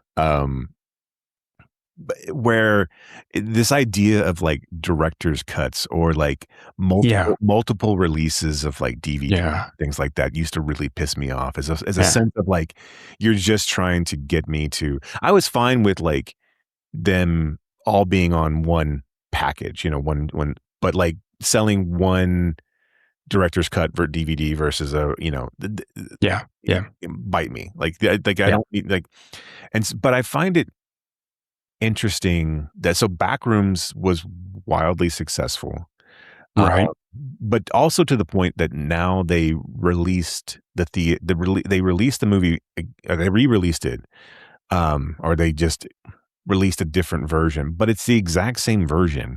The only thing that's different is 15 minutes of post-credit scenes. That's it. That's all it is. Yes. But so there's that piece. I also, have you heard about, I forget what the app is called. I guess I could look it up, but, and I think they did this for Project Hail Mary, was one of the first ones I saw, it mentioned, but where you can go in and on your phone, you can listen to director's commentary while the movie is going on. So like, no, really? Yeah. So like there is an app where it will tell you where to sync up, basically just start. And then, so like, whatever the guys, the Phil Lord guys, will do commentary while Project Hail Mary is going on or other films going on. And so all of this is like, and none of this is like endorsed by actual theaters. I mean, obviously the Backrooms thing is a different thing. And I know people have complaints about people using their phones, but I mean, this is like, it would be at the beginning, you wouldn't necessarily be constantly on your phone while this was going on. I find that aspect pretty intriguing. I think that's a pretty cool idea to get people back into the theaters to watch a film that they already loved. And of course there's some sort of, I'm sure there's a cost associated with one, getting another ticket to go back to the movie. And then, and probably some kind of subscription deal with the app. Yeah. Right. And I don't know what that is, but I think that's interesting. And I think, I think more, I think that would be, if I were someone like AMC, I would encourage that. I would be like, oh, you saw Project Hail Mary. How do I integrate this into my app where I can come in and you can like, well, how do I get this into my thing where it's like one, it's so I can get you back into buy more popcorn. And it's more so that's what I really want you to do. I don't really care what movies you see. See, I knew it was all going to come back to popcorn at some point today. Right. And it did. But I don't know, like, I wonder if this is going to be the norm. And I wonder how, I haven't done I haven't looked up any numbers and see like, because I mean, like Backrooms is still like Obsession is still like going, right? I mean, they're still in the top 10, right? I mean, so like, it's not like they've paired off to the point where they still have, it's getting pushed out. And of course, as it comes up like this next weekend, You've got you've got Nolan, you got the Odyssey, so that's going to push out a lot of stuff. I mean, you get your big summer tentpoles that are going to like start to, I mean, then you had Moana this last weekend, so like there's going to be a lot of theaters that are going to be taken up. But like I do find it interesting that like, can you get people back into the theater for something? And would it be something like I think people are going to go see the Odyssey multiple times. I think that's going to be fine. But would an immediate like reason to go back in to watch it with a Nolan commentary, is that intriguing enough to get people go back in? I don't love the backrooms thing. I don't love that, you don't get the full story. I don't love the idea of a director's cut being released. And again, this is different because it's extra footage, but I don't like this idea of like, it's almost microtransactions in a sense of like, right.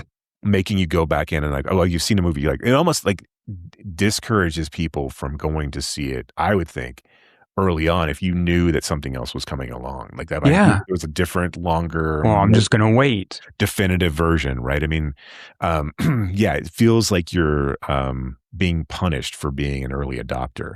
And so I don't think that that's going to actually take off. And I do think, especially like, it's one thing for the backrooms thing, because again, that's all post credit, right? And so there was so much like with lore with backrooms, and like there's so many like YouTube videos and things like that. So I could see where, all right, we're going to be introducing people, but then like, why didn't you do that from the jump, right? I mean, right. It doesn't make sense to me to like, all right, okay, and you can make the argument, well, we didn't know it was going to be this successful, right? I mean, so like, but still, there's no reason to not include those pieces. That's the thing. Yeah. Okay. So it's a post-credit thing. So who the fuck cares?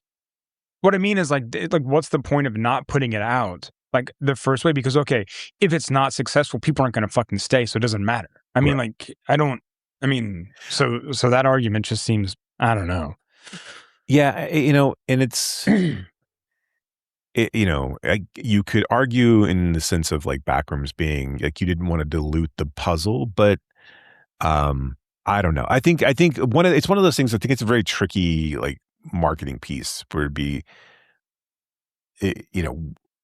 where you want to be upfront with something like that. Like whereas like Into the Spider-Verse per se, like was not marketed as a two-parter. So when there were lots of people that were at the end of that movie, that didn't know, oh, this is only the first half of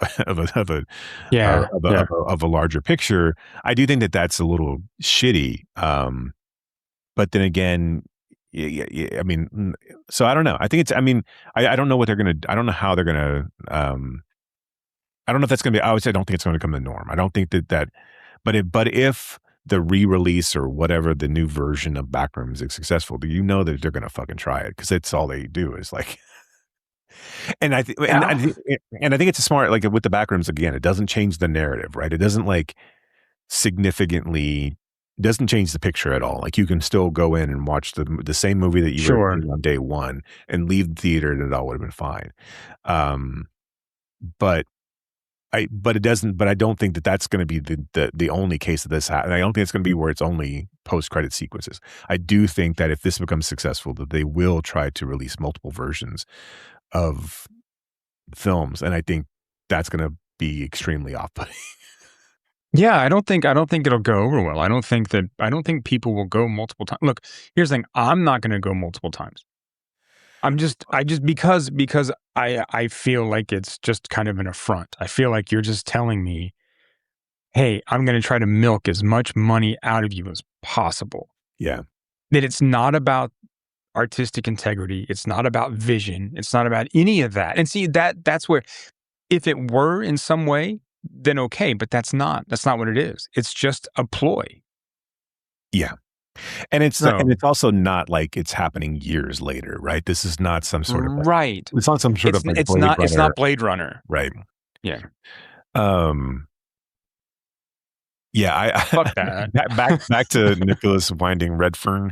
I know it's not you say it. I like it. No, I like that. I think that should be his new name. But I've toyed around with like proposing that he become a guy that we talk about on this podcast, but I don't know if I could go through those movies again. I mean, I rewatched Pusher, or the first Pusher. Mhm. I rewatched what's the Mads Mikkelsen one where he's the video store. Anyway, Mhm. I rewatched a couple of the early ones. But man, yeah, I don't know. Yeah. He's an interesting.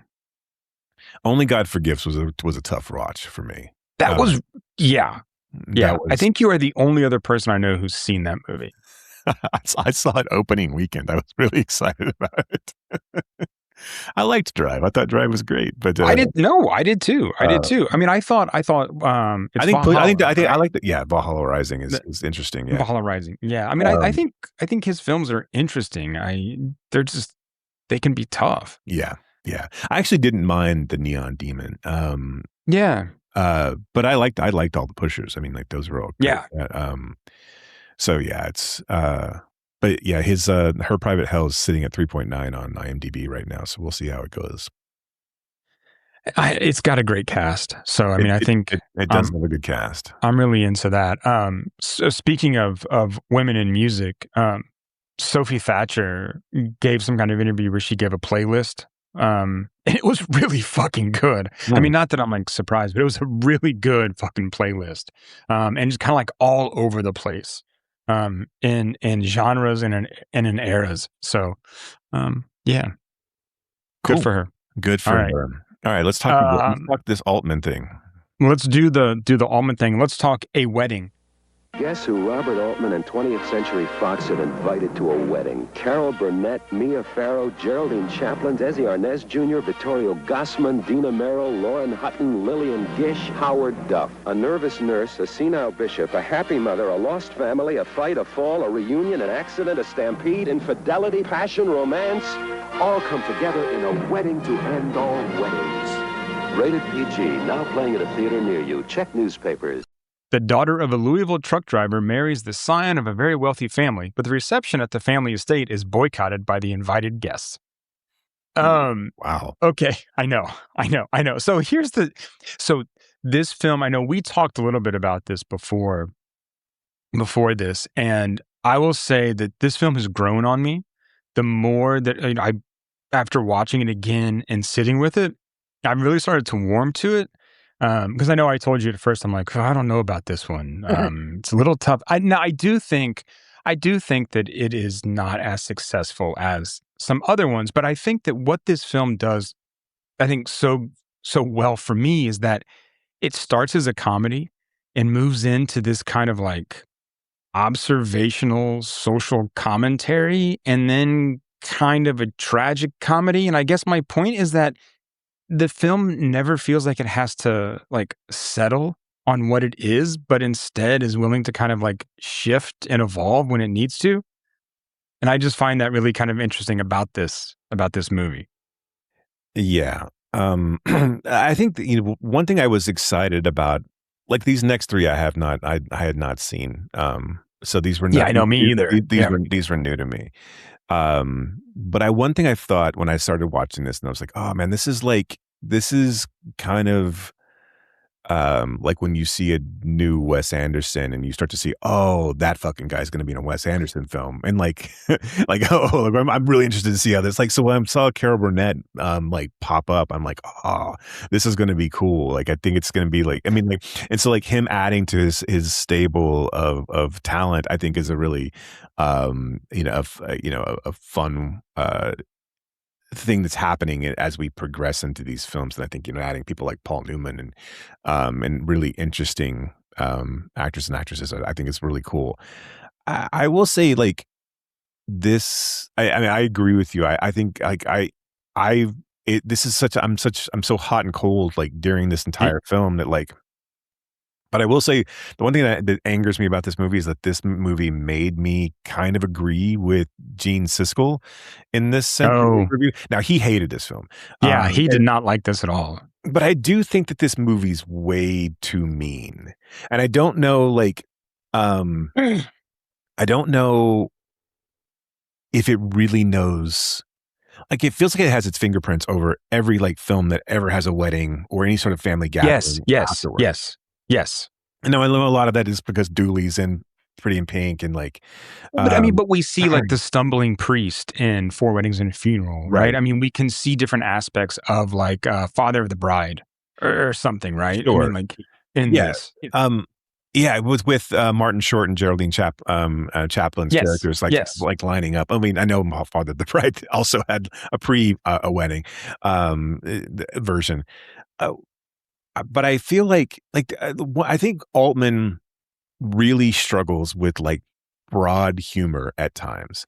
Yeah, and like this film seems like it wants to be like one of the things I think what works in something like Buffalo Bill and even MASH is that Altman has a really clear sense of who he's sending up in those films.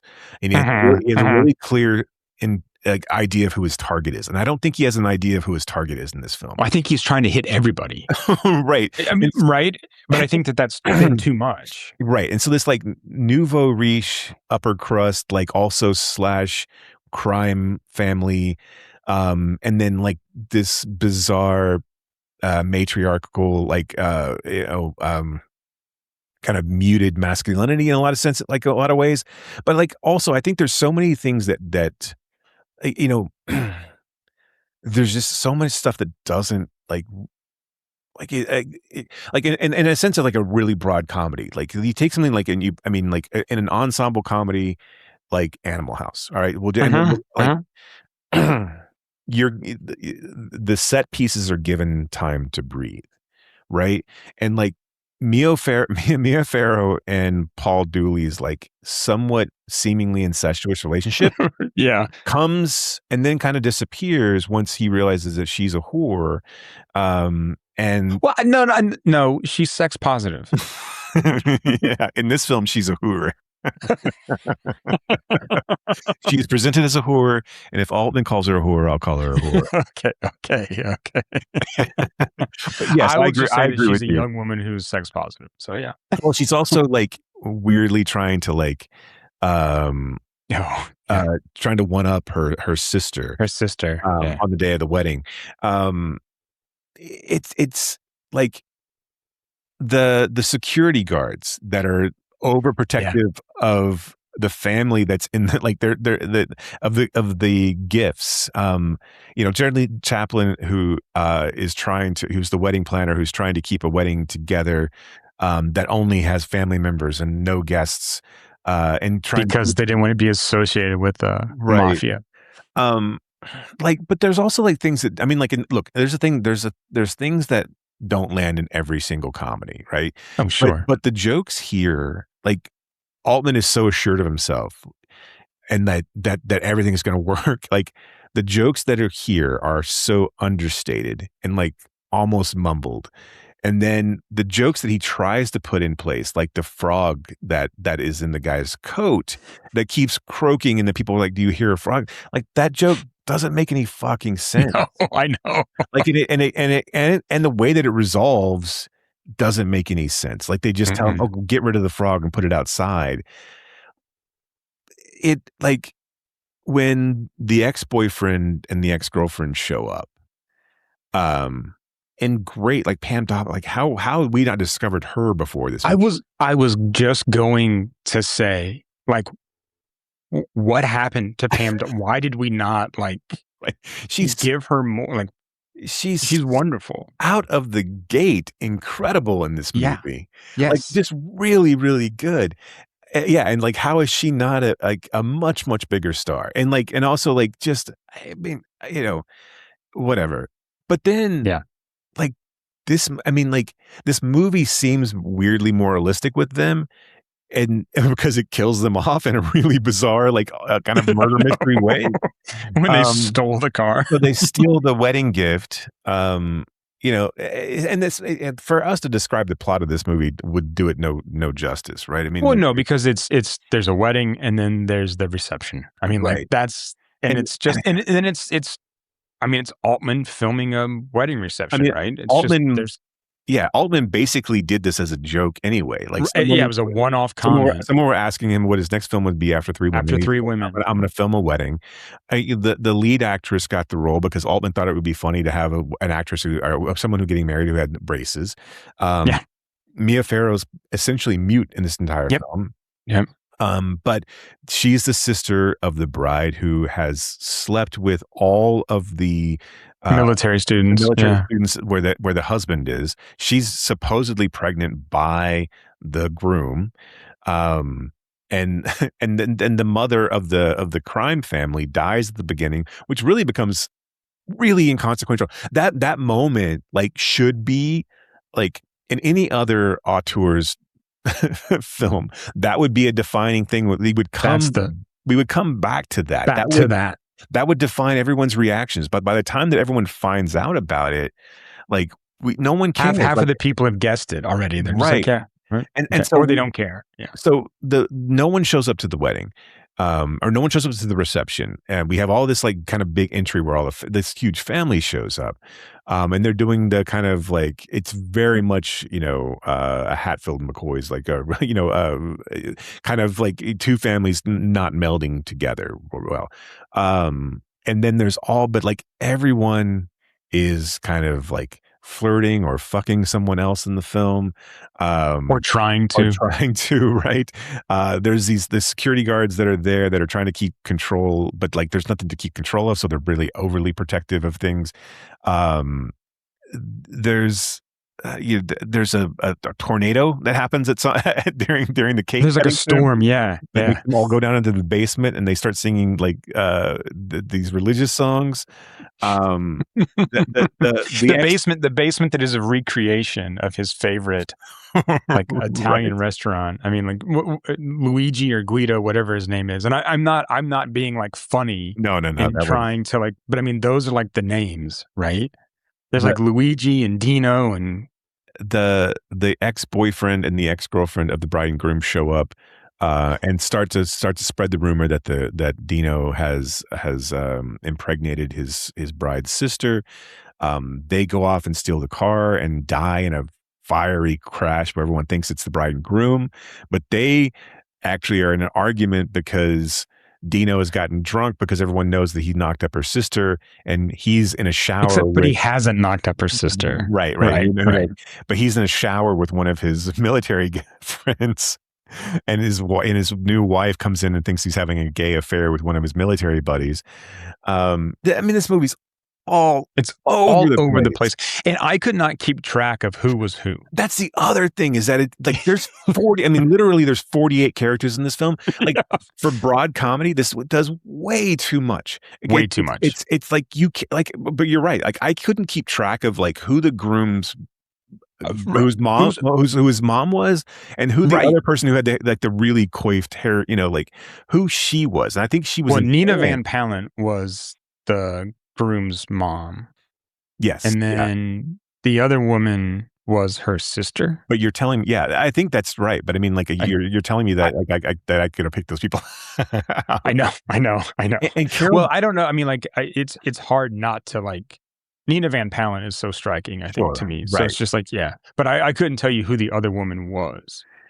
Carol Burnett. Like I barely registered that Lauren Hutton was in this film. I know, and Lauren Hutton's in it as a videographer of the movie, and she's like completely subdued and like doesn't really talk much, and is like catches the bouquet, or eventually catches the bouquet and like starts to question, like they're like. Carol Burnett like falls in love with, I don't know who that character like ends up, like how he's related to anybody, to be quite honest. He's I don't know if he's there by like marriage, I don't know, but he's like part of the groom's family somehow. But that's the thing, I'm like, I have no idea how those people are connected. Yeah. So, I mean, like he falls in love with Carol Burnett on site. She eventually starts to have feelings for him. They decide to meet somewhere in like Tallahassee or like, yes. And like she's adamant that they have to go in 2 weeks. Like everyone's really funny. And at the beginning, like, again, all of the jokes are like, I mean, all of the bridesmaids are really good. Like the one about like, I wouldn't put, tap water on your face and says, like, oh, I intend to age interestingly. Like, I mean, like, but her husband is like also sleeping with one or the other bride. I mean, like, there's so much going on here in a 2-hour movie that you're just like, I don't know where, I don't know what to do with any of this. Right. And it's like, again, it's like, it's not quite funny enough. Not enough jokes land. It needs to be again, it needs to be able to let the set pieces breathe. It needs to be way more definitive. Like, it needs to cut down a lot of the characters. We need to be able to go in and, like, even if it's something like, again, it can be Animal House. It can be something like Death at a Funeral or any of those other films. Even something like, Pretty in Pink. But we need a central focused plot line. And I think because there isn't one. Right. I think the grandmother dying could have been a plot line that we all kind of coalesce around. But ultimately, like, you never do. And, like, you bounce. Well, here's a around question though. Here's a question. Do you think Altman can make that film? I don't know. I mean, like, but if you take just because, if you think about like the films that we've covered, right, of his heretofore, do any of them have like a centralized plot? I mean, like, if we go back to the one we talked about last week, right? I mean, like, or last episode, I do think that, look, that has at least a thread around it, right? Okay, sure. We focus on Newman as Buffalo Bill, as this, kind of buffoon, right? And so that's the plot, that the legend is not real, and that then cycles through and everything else kind of spirals around that, right? Right. And then we can take that line and apply it to everything else we want to apply it to, whether it be the entertainment industry, whether it be America itself, whether it be government, its inefficiencies, all of these things, we can take that with us. And this, again, I don't think Altman knows who he's trying to skewer, and so this is just, I don't think Altman really cares about this movie, to be quite honest. No, I don't either. And it feels like one of those ones where it's like, I can just make this and, like, it's not going to it's going to be fine. It'll do what it does, and, no one's going to give a shit about it. But, like, but if I were to, like, if you were to seen the poster, or, like, I mean, like, I think you watch this and know that it's an Altman film, but, like, I don't necessarily know. This just feels like a middle of the road Altman film for me. And there were moments like I was like really, really laughing hard at the beginning, like when she was talking about, like, interpretive dance for the criminally insane. But, like, those jokes, like, that joke should land. That joke. I know. And see, this is the problem with, like, Altman's, like, style of talking over one another. It's like improvisation, especially with who you have, who those people that can do it, works well, but you have to give them space to breathe. You needed to have that moment not be in a crowded room where she's talking about interpretive dance. I mean, it could be, but, like, it can't have three other things going on. I mean, like, because we're all then, like, all the women are trying to get to the bathroom, right? And so there's so many conversations that are going on, and, like, no one's listening to her. But, like, if you take, like, something like Guest, and his, like, comedy, like, you're going to spend a moment with Parker Posey to let her shine. That moment should have been something that, like, this movie needs quotable moments. This movie, because it has a couple, like, and the perfect example is when, Carol Burnett asks what kind of car it is. And the guy's like, it's a Mercedes. And she's like, oh, a Mercedes. I speak Italian now. It's a dumb fucking line, but it's funny the way that both of them work it in. And like that type of, those types of things, he does it in some instances, but they're mostly around the lines. They're mostly around, like, when he wants two characters to kind of sneak off and, like, engage with one another. There's a real touching moment in this film that like stands out to me, and it's when the like one of the gardeners, right, that works on the estate is there as a wedding guest, and he, like, goes up to another one of the guests, right, who must be from the other family. I don't know, and introduces himself, and she's like, oh, what do you do? And he's like, well, I'm an architect. I mow the grass around here. right? Which I thought was like brilliant, right? Yeah. Here's like the one guy not putting on like any airs. And it's just like, yeah, I was going to try, but no, I'll just be honest. And so like they hang out with each other the entire film. We kind of like come back. And we see them at one point, like sitting at a piano or sitting on a bench. And she's like, I've been married like 4 times. I never thought I'd think about getting married a 5th time. And he's like, oh, I've never been married. And she goes, is there something wrong with you? And he's like, no, I don't think so. I mean, but it's just like a really kind of like honest, genuine moment. That's also like just cute and funny. And I found that like really, I mean, for whatever reason, I don't know, like touching and like well done. Where everyone else is sort of just off being like complete idiots, right?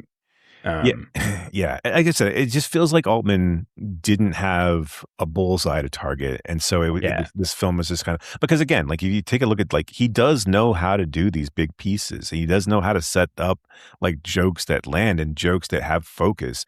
And especially if you like to look at something like MASH. I mean, like the the hot lip sequence in the shower, or right. I mean, there are moments that really, really work. And I think there's moments that really, really work in this film too. But again, I think like it's just so schizophrenic in its approach, that like I can see its influence. Although I almost question myself in that sense of like, how influential could this film possibly have been? Like, it feels like, he laid the groundwork for a lot of, but like, would that have happened regardless of this film being just, and like, is anybody like, did Hughes see Dooley in this and be like, oh, I've got to cast him in A Pretty in Pink? So here's the like, I would think that this film would be much more of a like director's film. Like, sure, I could see guys like Hughes et al.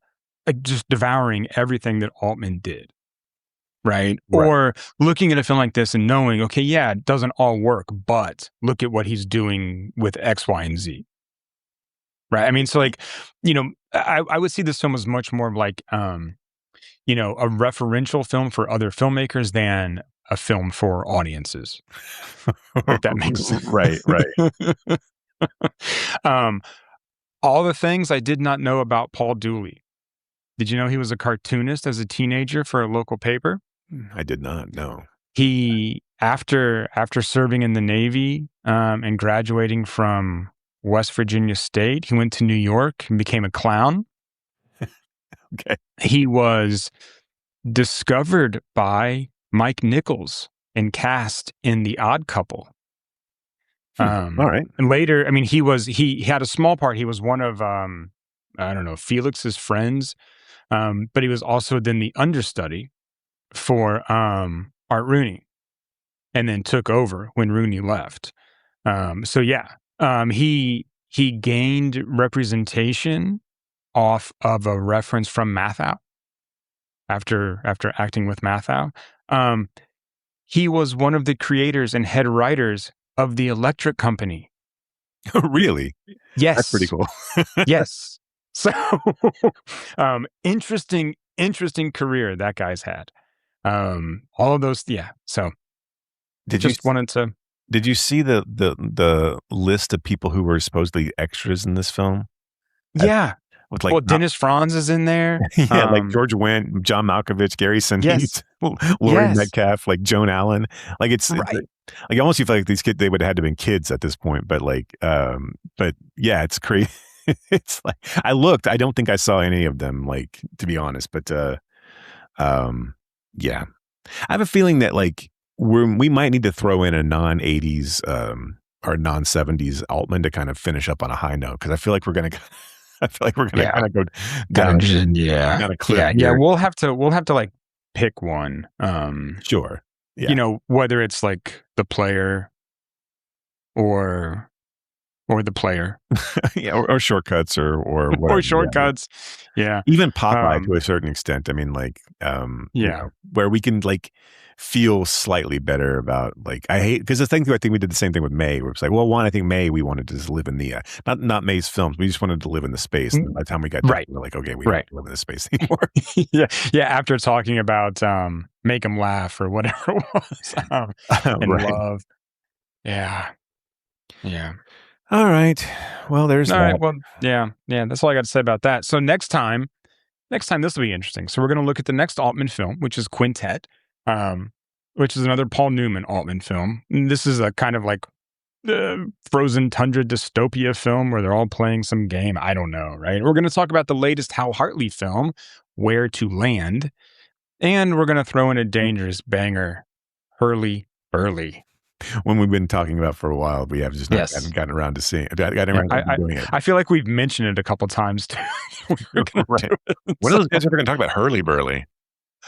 I'm sure that there's somebody out there going, did they do Hurly Burly this time? Did they Hurly Burly this time? No. That's why we are on the precipice of just blowing up. Is because we're the only podcast out there that's going to talk about Hurly Burly. Well, this is true, right? I mean, I want to go out and find who are the other podcasts talking about Amanda Kramer? I'm gonna bet that there is no other podcast in the history of podcasts that has covered the film Hurly Burly. Never. That is my challenge to anyone who's listening: is find me another episode of someone talking about the film Hurly Burly. And I don't want it to be some sort of interview on YouTube from when the film came out. It's got to be a podcast, the actual when podcasts were a thing. So let's say from 2007 on. I need someone, and it can't just be in an offhanded mention of Kevin Spacey was in all of these films and Hurly Burly was one of them. It's got to be an actual deep dive, a pseudo deep dive into Hurly Burly. And its philosophy. Yes. Which, who knows what brand of existentialism this movie's getting into. Sean Penn, Chaz Palminteri. Sean Penn like you've never seen him before. Kevin Spacey. Meg Ryan. Who's that other girl? No, the girl. Who's the girl? She's in 20. Oh, God dang it. She was in The Piano and Fly Away Home. All of those, I can name every film that she's been in, and I cannot come up with her name. We suck. It's like we watch movies. Oh, God dang it. What is her name? It's going to suck. I mean, her name's not going to suck. It's going to be, What is her name? She's in the 25th Hour. I want to say Abigail, but that's not it. Anna Paquin. Thank you. God, yes, Anna Paquin. Anna Paquin. Yeah, Robin Wright. Gary Shandling is in this. I love Gary Shandling and everything. And also, all apologies. God, Meg Ryan is so good. What? I said all apologies to Anna Paquin. I'm a big fan of her work. Clearly, we're also a big fan of Amanda Kramer's work, but I called her Andrea 7 times. I couldn't come up with Zachary Levi's name either. So it's there's I just lose. Why would you? Why would you? Why would you need to be able to lose that name? Oh my God! Look, dude. Hey, can I tell you? So it's the World Cup is going on, right?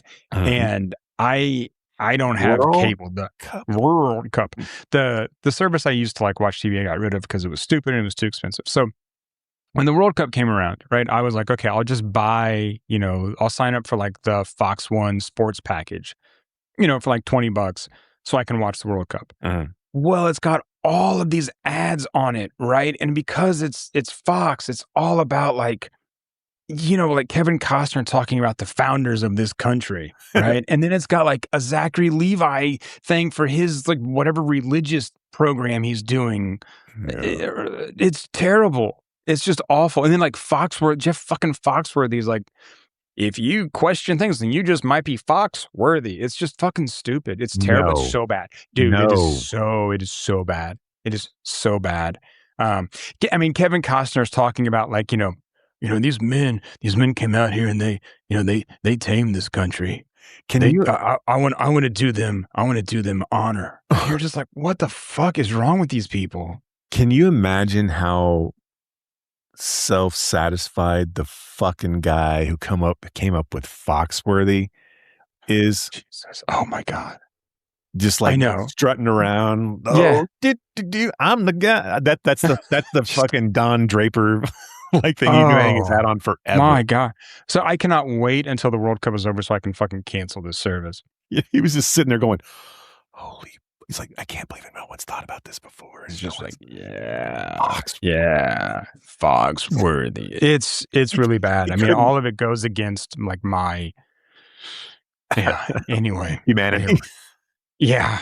It's very antithetical to my very being. So I've been watching it on Peacock, so I only can watch, and I don't pay for Peacock. So you've just been watching the Telemundo. Spanish version. Yeah. Which is great because like it's fun. They're animated. I don't know what they're saying except for when when they say goal, and it's great. I don't have to listen to a bunch of dumbass commentary. Like it's really actually pretty great. I know. Well, Alexi Lawless is fucking terrible. I mean, that has been like which he's been terrible forever. Right. But now this is like his real big exposure to a kind of, global audience. And everyone's like, oh my God, you are awful. You're just terrible. And it's like, you don't even know what you're talking about half the time. And you played this sport. So, no, it's bad. I don't enjoy the commentary. I often will like comment back to some of the commentators because they're bad, and Logan will walk by and just go, she'll look at me and go, you tell him, and then she'll just leave the room, and I'm like, yeah, I know it's they can't fucking hear me, so but still okay, anything else we need to? How much of a fucking sellout do you have to be? Like, and again, I know Jeff Foxworthy wasn't he's not Lenny Bruce, I get that, right, but like at some point, you fancy yourself, a truth teller of some sense. So, like, you get to the core of what humanity is, and this is what you're gonna like. How much shitty money do you need? Right. Like, what kind of things are you willing to like say, and who are you willing to say them for? Well, I mean, I'm sure Fox aligns with Jeff Foxworthy's outlook on life. I get that. Yeah. But like everything you've done, like it is now tainted with this stink. This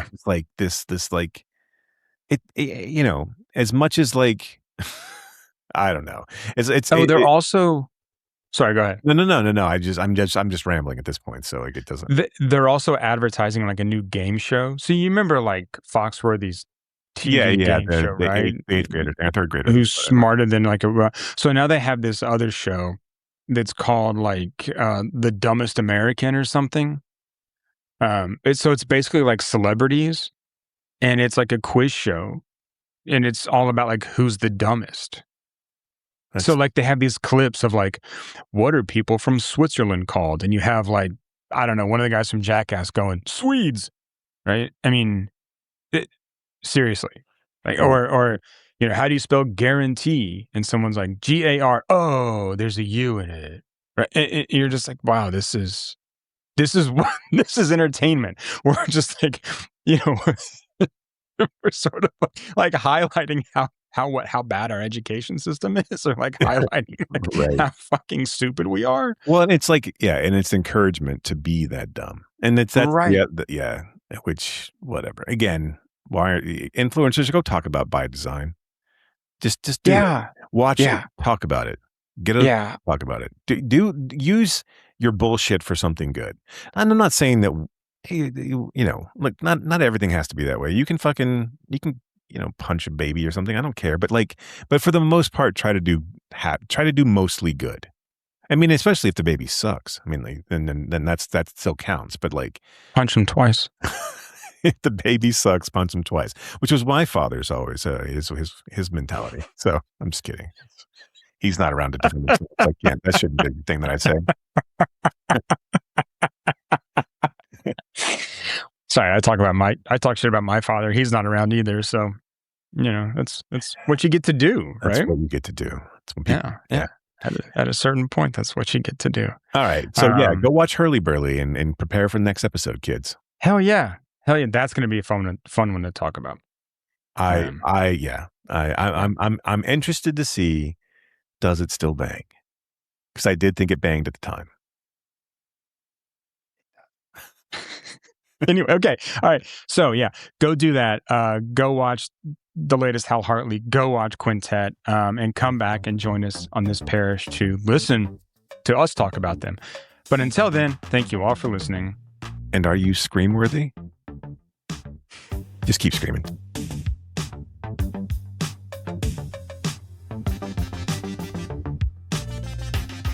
You have been listening to Why Does the Wilhelm Scream with your hosts, Brock and Jason. If you liked today's episode, do us a favor and rate, review, and subscribe in whatever application you use to consume podcasts these days. You can reach us by visiting whydoesthewilhelmscream.com. If you are in the DFW area, we would love to see you at a Fort Worth Film Club event. You can learn more about those and find a full schedule at fortworthfilmclub.com. And you can learn about my foundation and how we are trying to foster the next generation of film lovers at realhousefoundation.org. That's REEL housefoundation.org. Till next time,